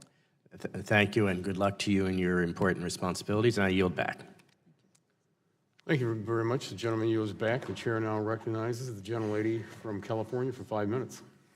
Thank you, Mr. Chairman. Ms. King, thank you for being here. Now, as we all know, NHTSA's fuel economy standards for model years 2022 to 2025 were originally set in 2012. In July 2016, NHTSA and EPA released a joint technical report finding that the standards in 2012 remained appropriate and that compliance would be easier and less costly to achieve than originally anticipated using a wide range of existing technologies. In other words, there is clear data-driven support for maintaining existing standards and even making them more stringent. Now, my time is limited and I've got lots of questions, so I'd appreciate if you would stick to brief yes or no responses a la John Dingell. Are you still planning to release a proposed rule by March 30th to finalize the 2022 through 2025 standards? I would like to answer yes or no, but if I could clarify, we will propose, not finalize, but as required by law, we will propose, and yes, March 30th. Yes, okay. Given the findings of the joint NHTSA and EPA technical report, will the proposed rule set out fuel economy standards that are at least as stringent as those promulgated in 2012? We would be able to announce that at the proposal. At this time, we are engaged in the analysis. So you don't know whether it's yes or no right now, is that correct? That's right. It has been reported that the rule may also revisit the fuel economy standard for model year 2021, but your correspondence to the committee dated January 9 states that your proposed standards for light vehicles model year 2022 through 2025. Yes or no, will 2021 be included? I wouldn't be able to address the rulemaking in progress at this time, and I'm afraid I haven't seen that report. Okay, you haven't? Oh, okay, we'll send it to you. Are you changing the model NHTSA uses to calculate fuel efficiency? NHTSA always strives to keep its modeling updated and current, including the inputs and the data, and improving econometric methods. Okay. Some have claimed that adjustments to the 2022 to 2025 standards are needed because consumers are buying larger vehicles like SUVs and light trucks, rather than compact cars and electric vehicles. Again, yes or no responses, please. Aren't fuel economy standards based on the size or footprint of the vehicle sold? So a light truck does not need to achieve the same miles per gallon as a compact car, correct? The fleet-wide average does include consideration of footprints. Doesn't that mean that the exact mix of trucks and smaller cars that a manufacturer actually sells is already factored in? You said yes to that, right? Manufacturers produce to meet consumer demand for different types of vehicles for different purposes. Fleet-wide target. So couldn't the company meet its fleet-wide target selling only SUVs as long as they meet the fuel economy standard for the SUV footprint? Yes or no? I would have to think about the math because they need to meet a fleet-wide average. So you're not sure right now? I would have to think about that. I have not seen a manufacturer choose to do so. Okay, we'll check on that too. Let me just say this. It's very important that NHTSA continue to engage with the autonomous vehicle innovation that's taking place across the country. As part of NHTSA's second AV guidance, you put forward a template for AV developers to submit a safety self-assessment. How many safety self-assessments has NHTSA received? We don't ask manufacturers to send them to us. We ask them to disclose them. So you don't have any idea of numbers at all? I am aware of 2, but we do not ask them to be submitted. They're not a document submitted to NHTSA. We ask that they be made public, and we are aware of 2, which we have linked on our website. We've created a dashboard so that we can make it easier for people to find them. So you're only aware of 2 right now? That's right. Okay. What does NHTSA learn? Have you learned anything from these assessments at all, from the 2?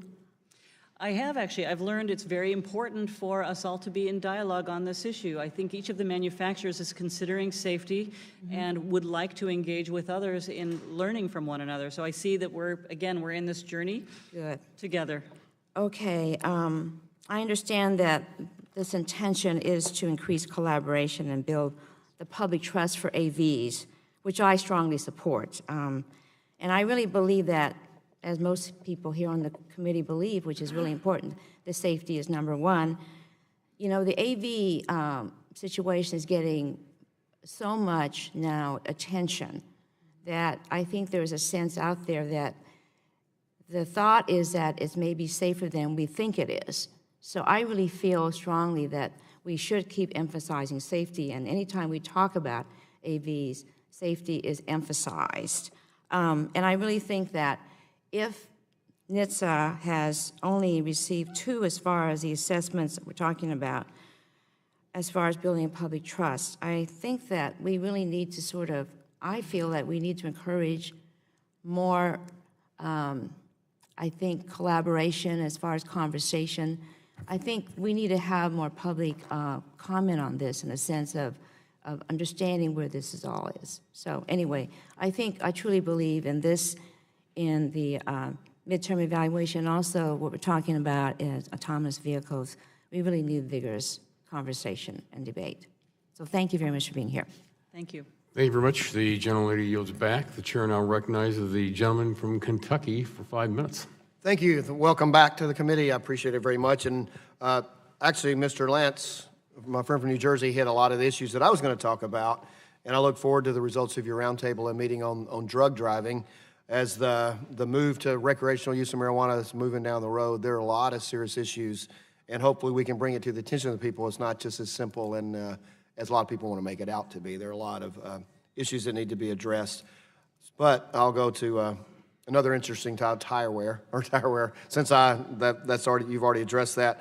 So in the next 12 months, what progress does the department anticipate toward implementing the tire performance standards for fuel efficiency and wet traction?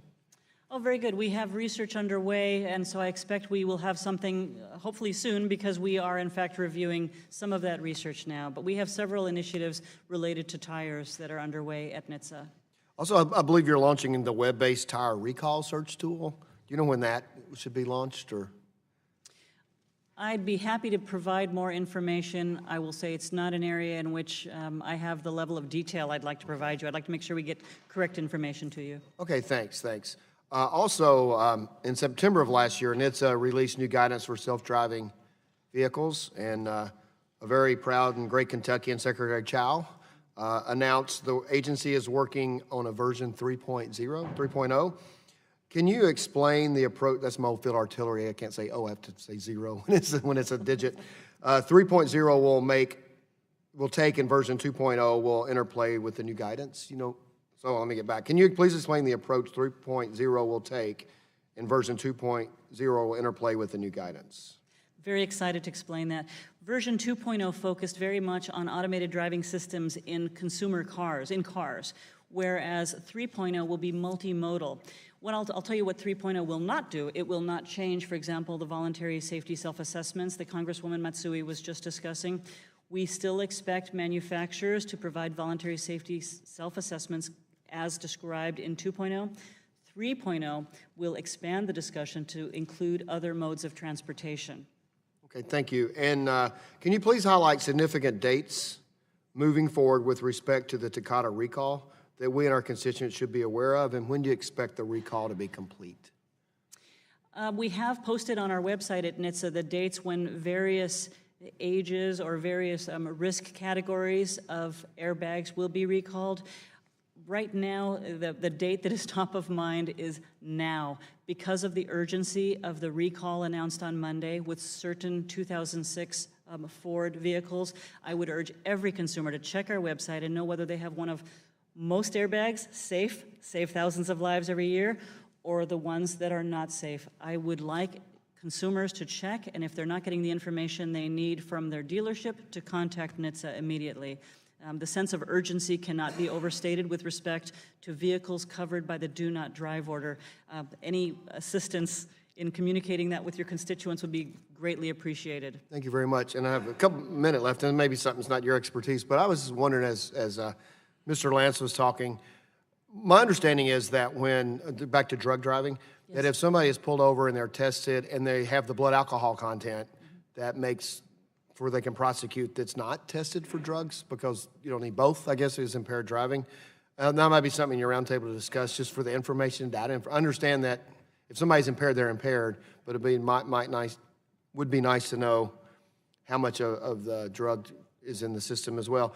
And I guess the question I was going to ask you may not know that, it might not be your expertise, but if someone is drug driving, there's no alcohol, they're drug driving, they're impaired, so somebody get pulled over for crossing a line or whatever, like would typically tip off an officer, would they fail a field sobriety test? I know most of it is breathalyzers and blood that goes to court, but you get there first by not being able to touch your nose or standing on 1 foot or whatever the stuff that says you're just not capable of driving. Does somebody that's drug driving on marijuana, would they fail, not opioids, but marijuana, fail that? So I'm drawing now upon my little-known background. I was in law enforcement 30 years ago when I was in much better physical shape than I am today. We have, at the state level, different laws in different parts of the country, and so how the laws are categorized is different by state. I was a law enforcement officer in California, and I have spoken with people there and can describe that a little bit. Impaired driving is illegal. Impaired driving is not only a risk to health and safety, but it is illegal in most of the country. When an officer identifies an impaired driver, an officer is very experienced and well-trained in the fairly familiar pattern of identifying an alcohol-impaired driver. We have a number of tools to train and prepare officers to assess for drug impairment, but there are so many different drugs. Sometimes people are taking drugs together or with alcohol, which then confuses the symptoms and makes it harder for the officer to identify what exactly he's dealing with. So yes, because the training, I think every officer in the United States is very likely to be trained rigorously in alcohol-impaired driving. We have A-RIDE program and DRE programs that provide that expertise with respect to drug impairment identification. It is not universal across the nation, however. In addition to identifying the signs and symptoms of impairment in a driver, we also have the challenge of prosecuting. So the officer is collecting information at a vehicle stop that he will use, he or she, in my case, that I would use in providing information to prosecute. The critical step in how to use that information in prosecuting when we don't have the legal framework, maybe we don't have the field test that we have for alcohol, those are all things that don't exist yet in a rigorous way across the country. But the good news, there are certain jurisdictions that have innovated. The County of Orange in California has combined forces, law enforcement and the district attorney's office and the laboratories to figure out how they can make the pieces work together and develop best practices. They're now training other parts of the state and hopefully soon the country. So we aren't as good at it as we are with alcohol, but I know we can get better quickly, and we will learn a lot, and we can conquer this problem together. Well, thank you. Thank you. I'm here to support what you guys are trying to do. Thank you. Gentleman's time has expired. The chair now recognizes the gentleman from California for 5 minutes. Thank you, Chairman Lara, and also I'd like to thank Ranking Member Schakowsky for having this National Highway Safety Administration hearing. Appreciate this opportunity, and thank you, Deputy Administrator King, for coming today and answering our questions.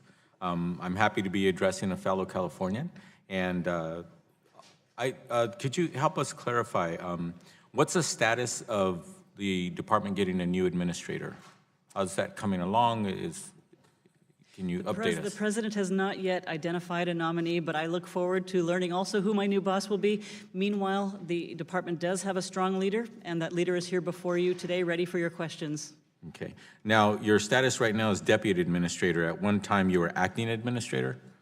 That's right. Under the Vacancies Act, the title acting administrator is only allowed for a certain period of time. However, as deputy administrator, I do fill all of the functions of the administrator, so I'm essentially, I'm acting as acting, although the title is not applied under the Vacancies Act. Mm-hmm. And how long has the department been without an administrator? There has not been an administrator nominated in the administration. I have been there since September 25th. Okay. So it was January of 2007, January 21st of 2017, or when was it that the actual administrator position was vacant? That's right, January of last year. Oh, okay. We have had in place, acting as deputy, our executive director, who's an outstanding professional with years of experience in transportation, and an outstanding, strong team, and of course, the leadership of the Department of Transportation. Now, having a permanent administrator would be helpful to the department as a whole, right? I mean, hopefully we'll see that soon. I look forward to hearing the president's nomination. I understand that there's a great deal of work ahead of us, but there is a team that is strong. I believe I am a strong leader, and I look forward to working with you. So hopefully, neither you nor the public will feel any difference whether or not it is myself acting as administrator or whether it is myself serving my new boss when the president identifies the nominee and that nominee is confirmed. Yeah, I certainly respect that that's within the full purview of the president. However, we do have tremendous responsibilities that I'll outline some of them right now within that department. There's no question that NHTSA has a tremendous opportunity to shape the safe implementation of highly autonomous vehicles in the next few years. The United States is on the brink of an important change in how we own and interact with vehicles. As stewards of traffic safety, NHTSA has the responsibility to work with Congress to make sure that these next steps are taken in a safe manner. But any guidance or regulation we develop of the federal level inevitably impacts state and local regulations. So we must make sure that what we do in Washington, D.C. is responsive to what our officials back home are going to have to deal with at the state and local level. I used to be in the California State Assembly and also on the LA City Council, so I have experienced firsthand what it's like when federal policy works well and when it does not. During the development of the Self-Drive Act that was passed in the House last year, I was particularly interested in making sure that the legislation ensured collaboration with our counterparts at the state and local level. The bill includes legislation I introduced to form a highly automated vehicle advisory council at NHTSA with a diverse group of members, including from state and local authorities. The bill passed the House, and we hope that the Senate will take it up soon. But in the meantime, what's NHTSA doing to make sure that states and localities are involved in the development of autonomous vehicle guidance and rulemaking? We are communicating a lot. I am very much honored to work with my state partners. I agree with you. It's critical that we work together and learn from one another, and that we not be developing things in a vacuum without consultation. As I had mentioned earlier, 2/3 of our budget is in fact grant monies with states, both because of our behavioral programs together, but also because of the challenges we confront together, not only with drugged driving, but with emerging technologies. We are at all levels in frequent discussion with the states, myself also being someone from the field, also from the West, which can sometimes feel distant from Washington, D.C. I know those flights feel long some days. It's a constant dialogue, and we're very sensitive to the views of our state partners. Ms. King, what keeps you from being a candidate to be the permanent administrator? That's very kind of you to ask. The president will make his choice, and I will defer to his choice. I look forward to having. But on a strict basis, there's no qualification scenario that would prevent you from being nominated, correct? I do not. Just for those watching in the White House, I don't want them to think that you're soliciting that position. He's trying to be very diplomatic. I know, but but technically speaking, there's nothing right now that would preclude you from being a nominee on a technical basis, correct? I certainly don't believe there's anything as stringent as the peace officer standards and training of jumping over a 6-foot wall, as I did many years ago in the state of California to become a law enforcement officer. Okay. But honestly, Congressman Cardenas, that is not a question that I've addressed because it's not my area of expertise nor my responsibility. But I'd be happy to get back to you with more detail on that. Nor is it a comfortable place to be. I didn't mean to embarrass you, but I just wanted to make sure that there was nothing that precluded that from happening. Thank you, Mr. Chairman. Californians are frank. Thank you very much. The gentleman's time has expired, and the chair now recognizes the gentleman from West Virginia for 5 minutes. Thank you, Mr. Chairman, and thank you, Administrator, for being here today. I heard earlier you say several times that you didn't have enough data to answer some of the questions because particularly about drug-related accidents. And now that it's been revealed that some, what was the statistic, 43% of fatal accidents in 2015 were drug-related as compared to 37% alcohol-related. My curiosity is how that relates. We may not have the answer here, as you're saying. What's happening in Europe and elsewhere around the world? Are they finding similar to that? Because the reports I've gotten from Europe is that alcohol is still by far the prevalent cause of accidents, not drugs. What's bringing that about in the United States? There are two parts to that question, if I understood your question, Congressman McKinley. One of them is what we are seeing in Europe, and one of them is what we are seeing here. Did I understand correctly? Yes, what can we learn from Europe? That Europe has been able to get control so that its drug is not the drug-related preponderant amount of accidents caused by drugs, but we still now, ours has been logarithmically increasing. What are they doing right, or are we doing wrong?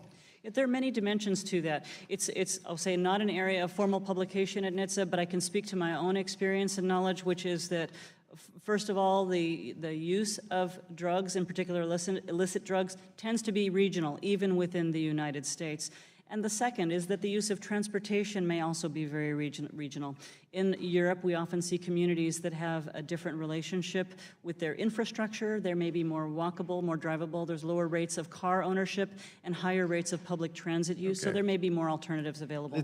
I'd like to pursue that further with you, but also in your role that you've been with the department, and now in your role as the deputy, what keeps you up at night? What do you think is the biggest problem you're facing for the administration? The thing that keeps me up at night is how to help consumers understand the risks of the airbags that are on the do not drive list or the do not drive recall issued on Monday. It's very important that consumers understand whether or not they have a safe, life-saving airbag in their car. Again, the safe, life-saving airbags save thousands of lives per year, but there are some few that can injure, and they can maim, and they can kill, and we have consumers who may be unaware.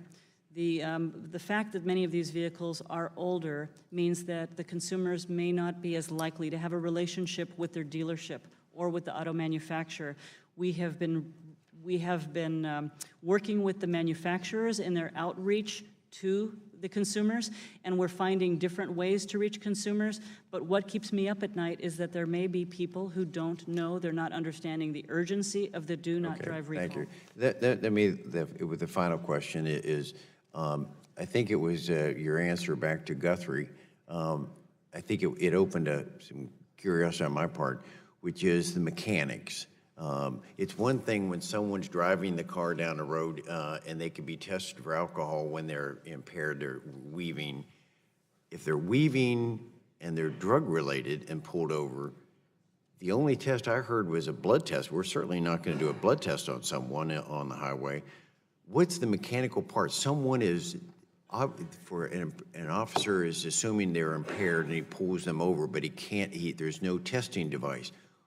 Do they allow them to continue? Do they give them a warning? Or do they stop them if they feel in their heart they're impaired because of drugs? What happens mechanically? I believe that may differ regionally and depending on the officer's training. I can assure you that at NHTSA we have research underway in our research program. What's happening now? The drugs are out there. We're having problems right now. Are they releasing them to continue driving? Some forms of impairment are very similar to alcohol, even though they may have other causes, and that certainly would be captured by the standard field sobriety tests that officers are using today. Officers collect evidence of impairment and take that information. So there is the field sobriety tests that are used today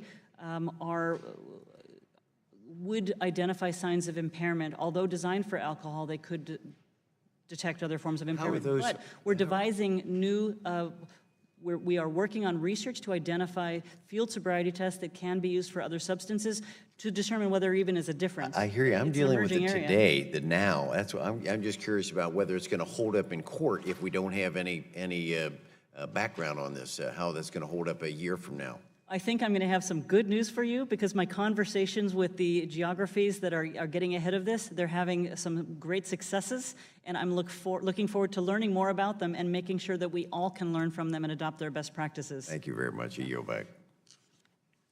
Thank you very much. The gentleman yields back. The chair now recognizes the gentleman from Texas for 5 minutes. Thank you, Mr. Chairman, and welcome to our Deputy Administrator. Following up on my colleague and good friends from West Virginia, what keeps me up at night is that I get these cards about that I need to take them into my dealer, and nobody can repair them. And so, you know, what are we going to do? Is it some reason that maybe the dealers are not getting reimbursed, or is it's just that they don't have the to be able to fix these airbags that are in our current vehicles? When a vehicle is, when a car owner is asked to come and have the replacement, there should be adequate supply. There should be adequate supply of airbags to replace any unsafe airbags.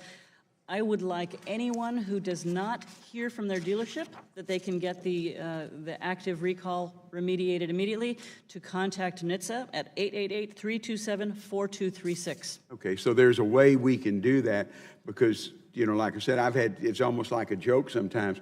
My constituents say I'll get that, but I call and there's not available, and then I'll get another card, 5 months later, and they're still not available. But they're supposed to be available at our dealerships.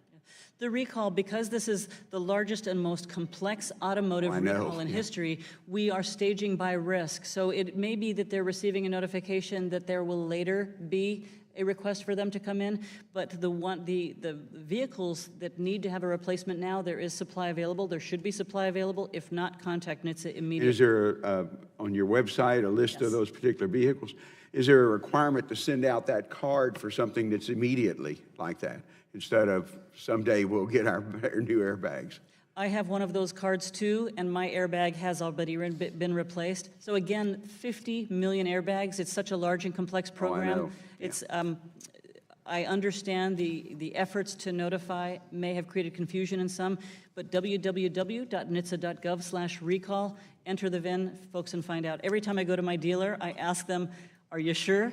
So I know that the dealerships are also very attentive to this, but I encourage people to reach out to NHTSA, to call us, and to make sure they're speaking with their dealership and taking care of the problem. And I'm delighted to hear that you and your constituents are attentive to the issue. As I mentioned, what keeps me up at night is that people aren't aware. And I will share the NHTSA website, and we'll put it on, and I hope other members will too have the same problem. My other question is, in 2015, Representative Mullen and I sponsored a provision on the FAST Act that allows small volume cars companies to produce up to 325 replica cars in a year for the U.S. market and 5,000 for the export market. These are brand new vehicles that look like vintage cars, like classic Cobras, Mustangs. And in our area, I have a DeLorean factory in my district that and that's why I was interested in that bill, because the owner of that DeLorean inventory said, you know, we could actually expand this probably with 120 more employees. In Texas, we don't do a lot of car manufacturing up in the Dallas-Fort Worth area, so I'd like to have them in our district. NHTSA had until December 2016 to issue any necessary regulations needed to allow these companies to start producing replicas vehicles. The only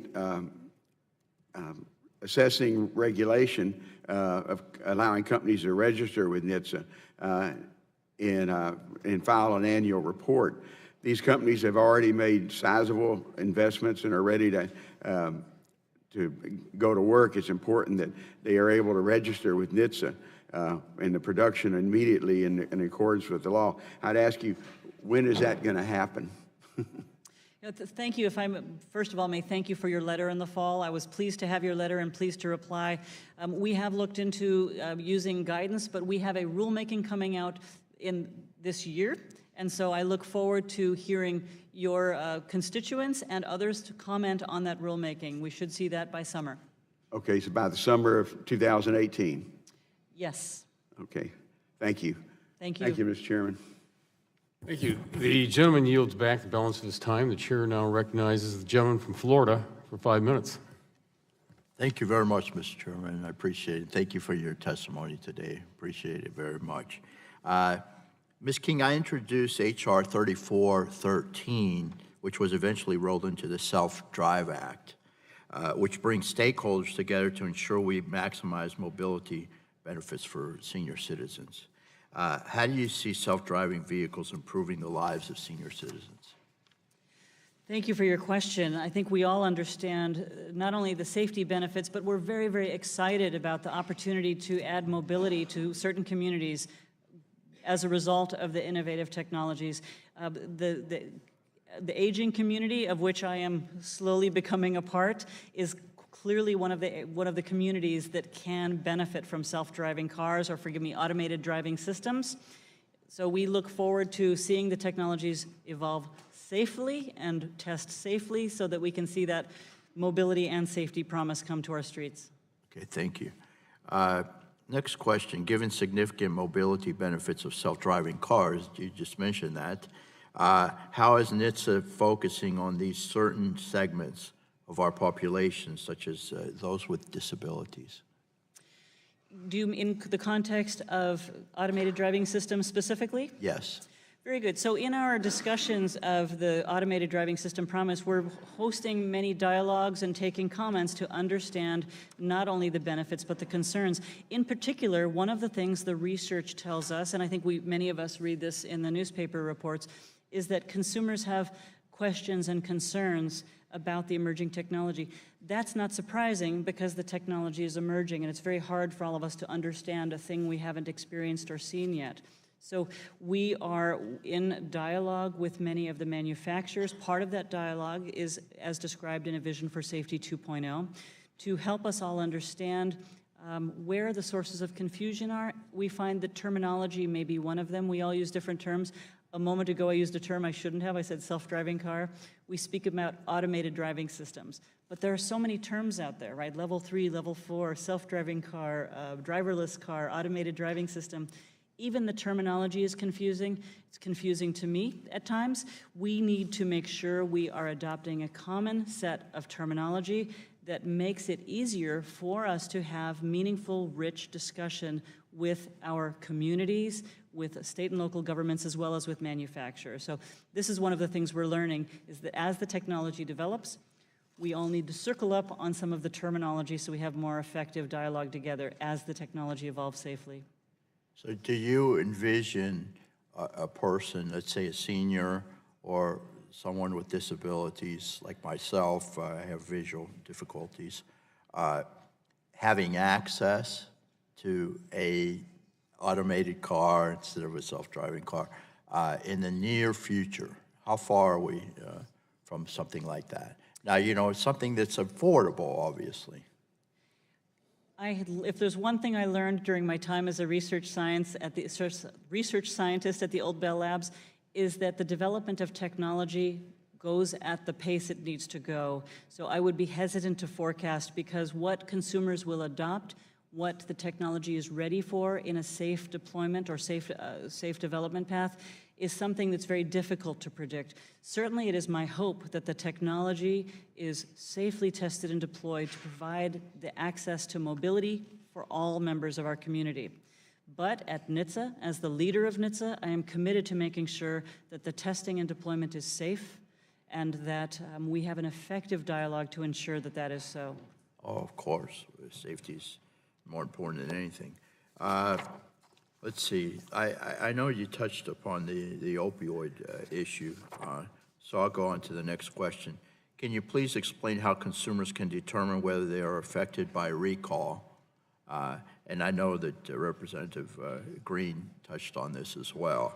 But if you could expand, I would, please, because this is very informative for our constituents. Again, can you please explain how consumers can determine whether they are affected by recall, and offer other recommendations as to what consumers should do if they find themselves affected by a recall?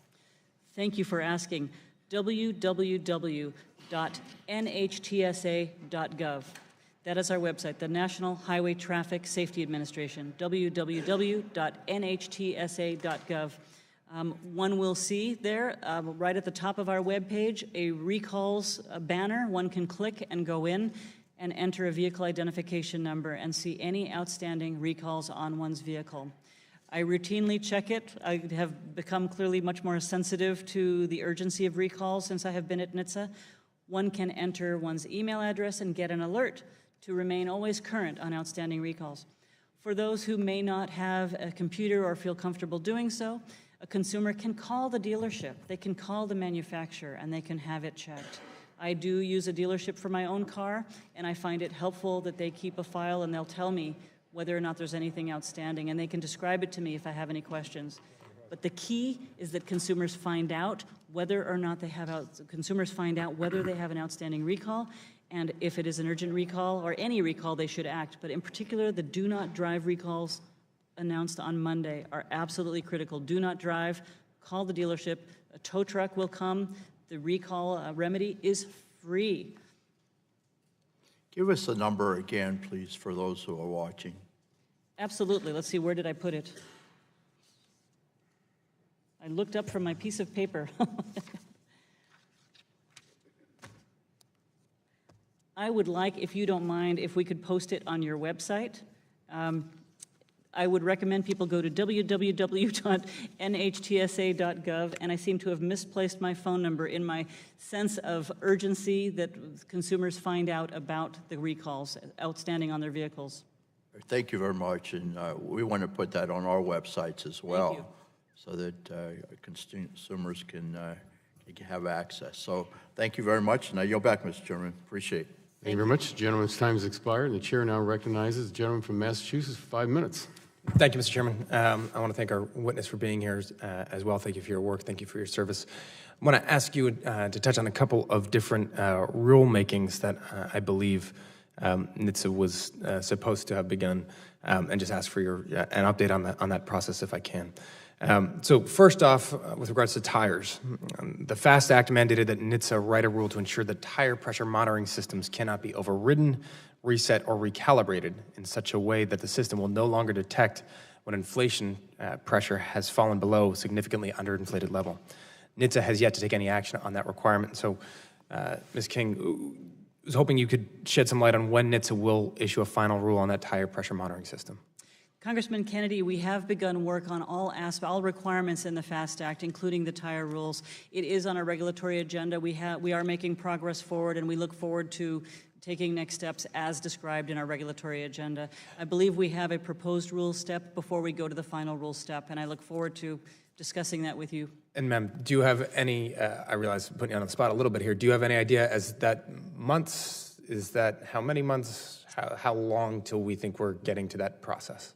I would like to consult the regulatory agenda and send you the date that we have currently scheduled. I myself have been receiving information about that rulemaking, and I'll say myself becoming smarter about the requirements in the tire pressure monitoring system rulemaking. So thank you, ma'am. I know it's something that's under active discussion, not only from us, but from those interested parties. So if your staff could follow up with that, I'd appreciate it. Thank you.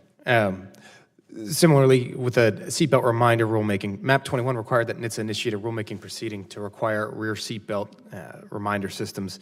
Again, my understanding is that NHTSA has not taken any public action on that statutory mandate. And in fact, the agency has been sued by safety advocates for its failure to take action. Can you bring us up to date on whether NHTSA has initiated a rulemaking proceeding on the rear seatbelt reminders? Again, I'd be happy to follow up with you on the date consulting the regulatory agenda. It's clearly very important to us to protect all occupants of the car. Many of the rulemakings addressing vehicle safety, we do research before we issue a final rulemaking to make sure we consider any unintended consequences of the rulemaking. And so, Ms. King, has the process started on that yet, or is it underway? Where are we in it? I would be happy to send more information about the status. I'll say, unlike the tire pressure monitoring system, I personally have not been engaged in some of the technical details, but I also have a large team that works very diligently on all of the requirements under the FAST Act. I know work has been initiated on all of them, and I'm happy to provide more detail about the stage of the work. Okay, I'd appreciate that. Finally, the vehicle-to-vehicle rulemaking. NHTSA has issued a notice of proposed rulemaking for vehicle-to-vehicle communications in January of last year with comments due in April of last year. This rulemaking is particularly anticipated by many stakeholders. We've heard from a number of those stakeholders that their plans are on hold until a final rule is issued. Can you give us any guidance as to what timeline might be for that as well? Absolutely. I think we share an enthusiasm for the safety benefits that vehicle-to-vehicle technologies can offer.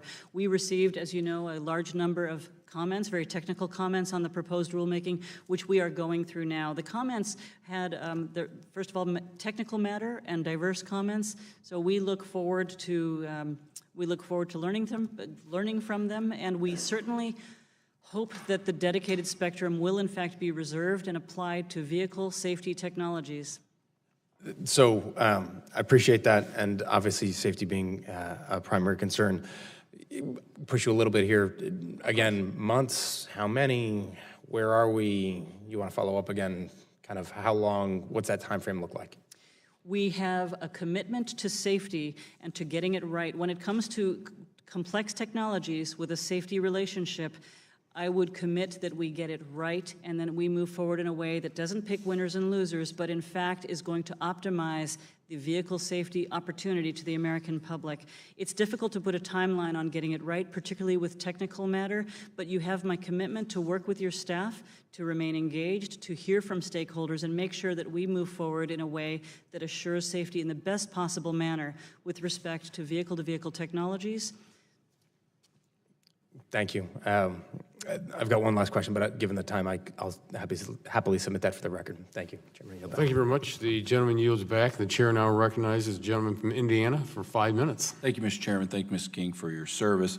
You know, I think one of the things, I'll just make a general comment, what you're hearing today, and you're well aware of this, is that at federal agencies, it's not necessarily about the money, it's bureaucracy, right? And you've seen the level of frustration of members of Congress on both sides. I mean, what can be controversial about knowing whether there's a child left in the back seat of a car, right, and have some notification of that? I mean, the only controversy is how much it's going to cost to put it in the cars, right? We all know that. And so it's a frustrating thing, because if I had a dime for every time I hear from federal agencies, this is not not to you personally, that you know, we're in the process, you know, legal's looking at it, and this, I wouldn't have to have a job. I'd have, you know, enough dimes to not have a job. So I just want you to know, and the public to know, that there's a high level of frustration amongst not only NHTSA but other agencies, and since this is about safety, and I was a physician before, and others on this committee are concerned about safety, the level of frustration is pretty high, especially when we hear this in hearings across the spectrum about, you know, these rules need to be out there, they need to be done more quickly, not only for safety reasons, but to give an efficient regulatory framework for industry, right? And so in that vein, you know, with the CAFE standards, for example, and, you know, and EPA hasn't indicated a timeline for their revised final determination or subsequent proposal rulemaking, I think industry is in the interest of efficient regulatory framework. We need to get going on this. And so, you know, I don't expect you to comment on that. The one thing is, you know, I'm interested in the line of questioning about THC. I mean, I was a physician. There's evidence to show that chronic THC use in the developing brain, for example, young people all the way into their mid to late 20s, has long-term cognitive changes. And so in that vein, for recreational use, I'm against legalization, although there are specific potential medical reasons for having THC available, although it's usually the CBG oil, the CBG extract that actually has the medical benefit. It seems to me that we need to work more quickly on determining a national standard on what constitutes impairment as it relates to THC. I mean, we have states legalizing recreational marijuana, and that's their right. At the federal level, as you know, it's still a Schedule I drug.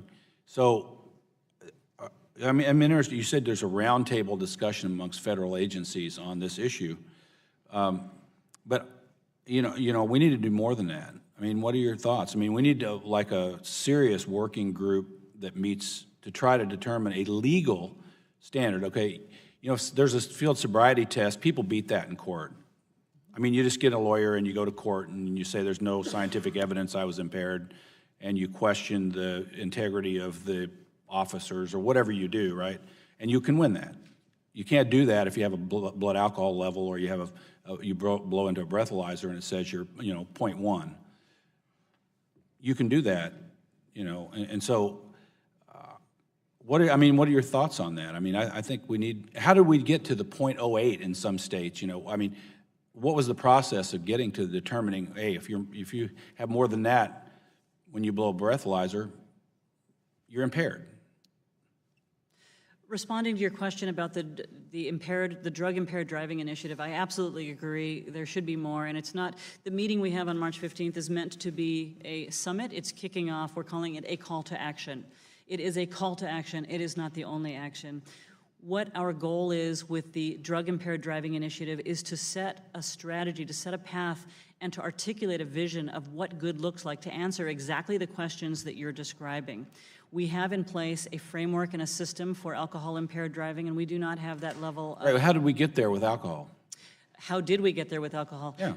I was not a part of that process. Well, I know it's been decades, right? Right, so I look forward to having best practices from that dialogue. Many of the experts we are bringing into the summit on March 15th are those who've been engaged in this discussion for some time. So I look forward to learning from them and to sharing those learnings out. But you have my commitment that as part of the initiative, the Drug Impaired Driving Initiative, we will be considering all forms of impairment, and we'll be thinking how can we leverage the learnings of the alcohol-impaired driving experience, expand them to drug impairment, and make sure that everybody understands any form of impaired driving. I mean, we just need a national legal standard, right? I mean, law enforcement, and the courts,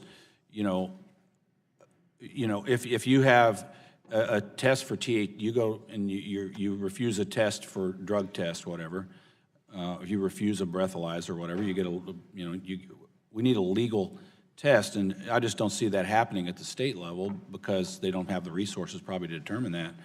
I mean, just as we have, even though ultimately they may decide where they want to be on this, it just seems like time is a factor here. We should have been doing this decades ago. The reality is, in my opinion, as a medical professional, a lot of these things, it's based on money, right? I mean, it's just based on if we determine that here's this legal standard for THC, then we're going to get pushback from states that have legalized it because a bunch of their people are going to be getting arrested for impaired driving, and that's just the way it's going to be. So, with that, Chairman, I yield back. Thank you very much, Chairman. Yields back. The chair now recognizes the gentleman from Texas for 5 minutes. Thank you, Mr. Chairman. I too apologize for not being here. We do have another hearing going on upstairs. And I apologize, Ms. King, if this has already been asked. Obviously, you and Dr. Bouchon were discussing the issue of impaired drivers. And I am from a state that has not legalized marijuana, but I recognize that other states have. And so this is a concern that is, I think, something we're going to encounter with greater frequency. And I think even in your testimony this morning, you referenced the combination of, say, alcohol with another substance. And in fact, we had just such an incident occur in the district that I represent a couple of years ago, a young man who was crossing probably outside of the crosswalk, a fairly busy street, and yes, it was after dark, was struck by an individual, young man driving a Jeep. And the man in the crosswalk died, and the young man who's driving the Jeep, I think, had a 0.04% alcohol and a positive qualitative test for marijuana. No charges were brought. So his mother comes to see me and says, what in the world is going on here? Not that she had a vendetta against the young man driving the Jeep, but she's lost a son.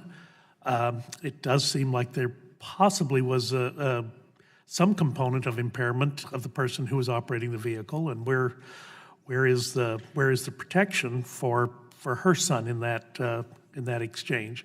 So I'd just be interested in some of the things that you're thinking about and doing that, even if even if it's education for our local district attorneys, that be mindful of the fact that, yes, they're under the legal limit for alcohol, but a positive test for marijuana may be difficult to associate a temporal relationship, but on the other hand, it may have a bearing, and this may be a case that does need to go to the grand jury and not just simply dismissed as an unfortunate accident.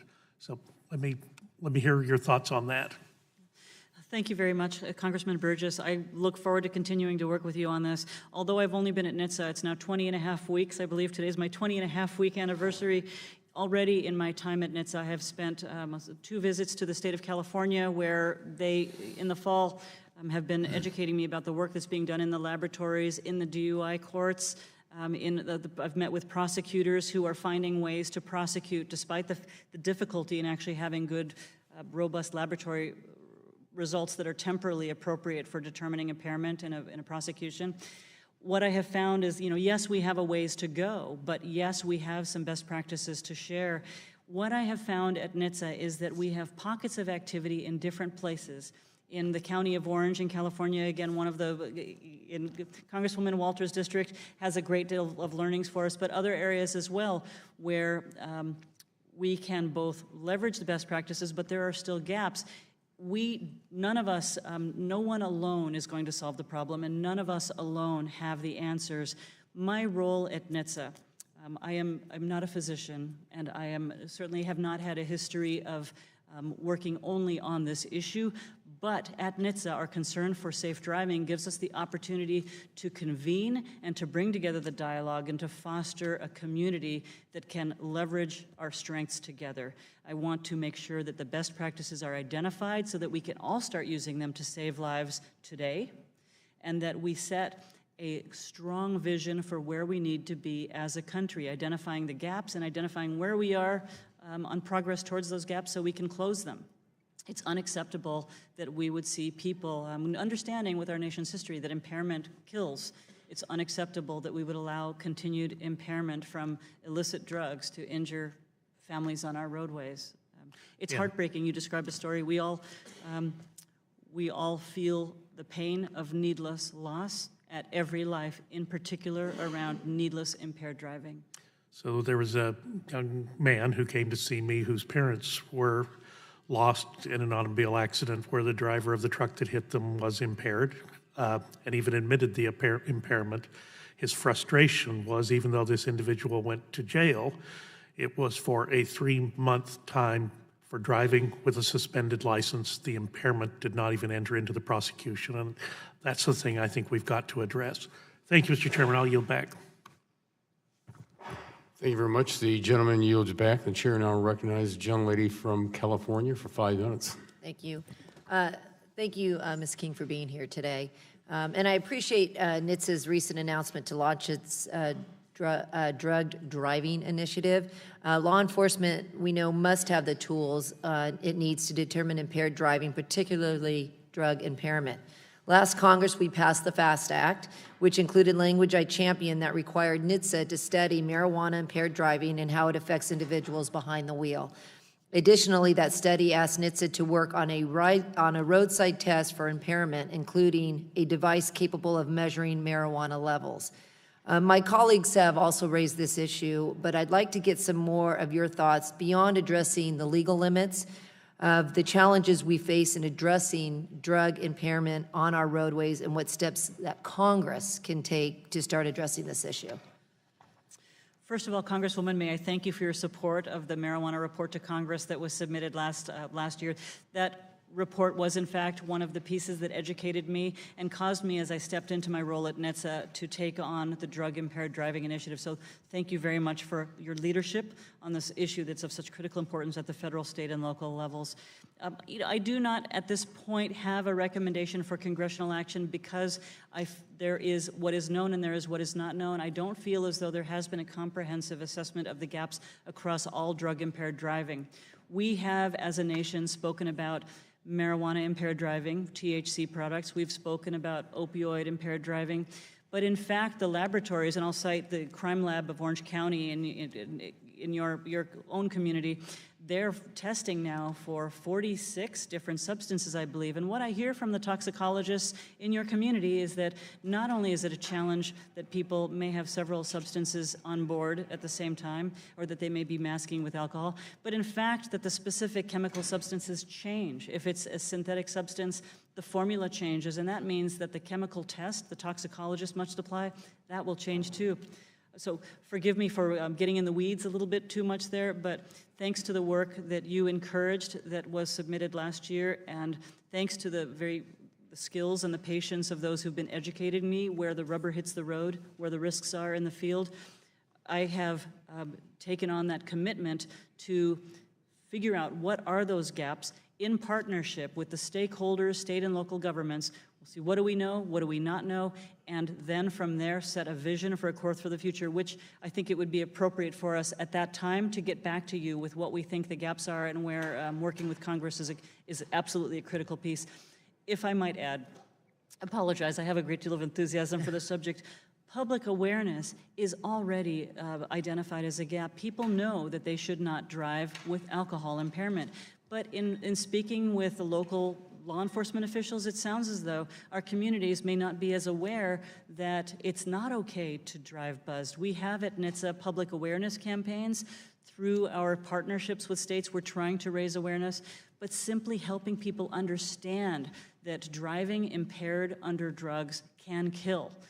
That is an immediate gap that we know that we can address today. I would seek your support and partnership on that. It's important we educate the public to drive safely when they are ready to drive and not when they are impaired. I think that's a really good point, because for so many years it was all about drunk driving, and now we've entered sort of a new phase, if you will, on this whole marijuana issue. That we have to re-educate our people in this country to make sure that they understand. So that's a really good point. I also introduced H.R. 3405, which was included in the Self-Drive Act, that expands the FAST Act testing exemption to new entrants developing safe driving technology. Can you please speak to how important it is to maintain a level playing field for any type of company that wishes to test this technology? Yes. And thank you very much for that provision. We think it's very important that the emerging technologies be developed by people who are able to do it best. We think in this time of a very revolutionary changes in automotive safety technology that there may be ideas coming from the traditional auto manufacturers, but there also may be ideas coming from academia or other organizations as well. So we think it's very important that we have an environment that welcomes safety driving technologies from wherever it comes as we go through this journey of seeing safe deployment and testing on our roadways. One last question. In your testimony, you state, we are currently undergoing transportation transformation. And if we delay action on these changes, such as self-driving vehicles, do you believe investment and innovation will be moved abroad? As an economist, I am formally trained as an economist, and I believe that the investment will generally go where the return is. And so I would like to see that the investment in these potentially life-changing technologies remain here in the United States, that we have, that we maintain a leadership role in automotive technology. Thank you. I yield back. Thank you much. Gentlelady's time has expired. The chair now recognizes the gentleman from Pennsylvania for 5 minutes. Thank you, Mr. Chairman. Ms. King, I introduced H.R. 3411, legislation that was eventually rolled into the Self-Drive Act, which brings together stakeholders to make recommendations on cybersecurity for testing and deployment of self-driving vehicles. Can you share with me your observations on the importance of cybersecurity concerns and the role that NHTSA will be playing? I would be very happy to. Thank you for the question. Cybersecurity is clearly very important to us as we become an increasingly digital world, and automotive technology is a part of that. One of the roles that NHTSA is playing is in encouraging the conversation through the Auto ISAC, the Information Sharing and Analysis Center, which is a collaborative group of auto manufacturers and cybersecurity experts and also suppliers into that industry, developing best practices for sharing information. We did at NHTSA issue a guidance in 2016, which we're very proud of. We've also asked that manufacturers disclose in their voluntary safety self-assessments how they consider cybersecurity. I would add a key component of this, and my own personal message on cybersecurity is that Cybersecurity is not the domain of highly technical experts alone, but in fact, cybersecurity is a concern to all of us. We see from our experience, whether it be in our home computers or in our phones, that there may be vulnerabilities that are driven by users. And so part of the cybersecurity journey will be to educate all of us to be thoughtful about how we use our devices or our cars and make sure that we all are sensitive and partners in the cybersecurity journey. But NHTSA is very excited about the Auto ISAC in particular and looks forward to having more to share out of that effort. What's your expectation on deliverables from ISAC? On deliverables? Yeah. As I mentioned, we do have a guidance that was issued in 2016. 2016, right. Yes, and we are now expecting to see more voluntary safety self-assessments from manufacturers, which will describe their how they address cybersecurity. What we see during this time of rapid technology change is that the deliverables evolve depending on the need and out of the dialogue. So I expect to see more work out of the Auto ISAC. I expect to see manufacturers not only issuing their voluntary safety self-assessments, but perhaps updating them to reflect what they learn as the technology evolves and as they learn from one another. And then NHTSA, of course, will stand ready to continue to add or shape the conversation and to continue to drive the importance of this issue going forward. Now that is separate and apart from the new safety data initiative that will integrate data on highway design data, known crashes, so the DOT will be able to analyze and estimate crash risk. Is that correct? That's a separate initiative? That's right. We have two initiatives actually at the department, one of them the safety data pilot programs, and one of them specifically with respect to the automated driving systems, the automated driving systems data pilot programs or pilot dialogue as well. Both of them are intended to help us modernize the way we think about the use of data. With automated driving systems, we are thinking about data-driven safety. We think about our role at NHTSA as a facilitator. We think about where can we start small and then scale up in order to coordinate the use of data, reduce costs, and improve the effectiveness of data for managing safety risks. The pilot programs are an effort to understand whether the rich sources of data that are not talking together today can be better leveraged to forecast risks on our highways so that we can operate more safely. What's your expectation on, how do you view V2V technology maturing? And at what point in time do you think that we will see either more guidance from NHTSA or sort of whole-scale buy-in from the automotive industry? Much is there, I think, but it's not. There's a little bit of, I don't want to say tension, but could you just share your observations on what you see moving forward there? It's a very interesting time. We all recognize the value of the safety benefits that can come from V2V technology. I don't know whether tension is the wrong word in that we see technologies emerging and hopefully learning from one another.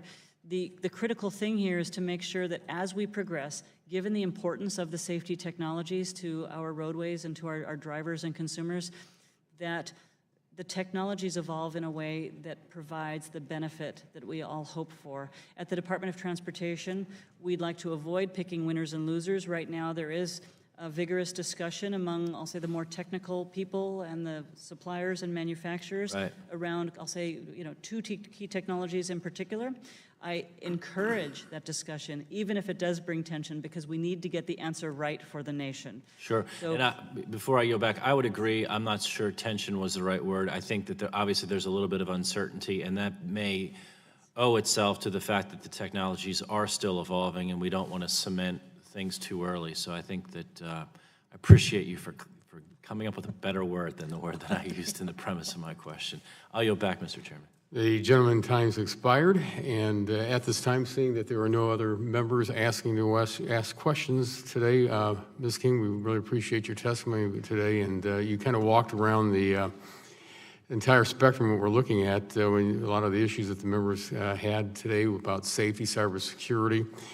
issues with THC when I was in the Ohio legislature for 11 years and chairing the judiciary and criminal committees there. These are issues that we dealt with, especially when you're talking about THC and the question what was going to, when you're looking at drug driving and not drunk driving, but also when you're talking about what you're looking at today with the DUID and also about masking. And so there's a lot of things going on out there. I know in Ohio, on some of our roads, we got signs up to report to the Highway Patrol about people that are driving, drug driving right now. So there's a lot of things out there, and we appreciate your testimony today, but we expected that from somebody who's a former E&C'er. So we appreciate you being with us today. I have a letter a document that's been submitted for the record by unanimous consent, a letter from the Center for Safety, from Auto Safety, and if there is no objection, the letter is accepted without objection. Pursuant to committee rules, I remind members that they have 10 business days to submit additional questions for the record, and I ask the witnesses to submit their responses within 10 business days upon receipt of the questions, and without objection, the subcommittee will stand adjourned.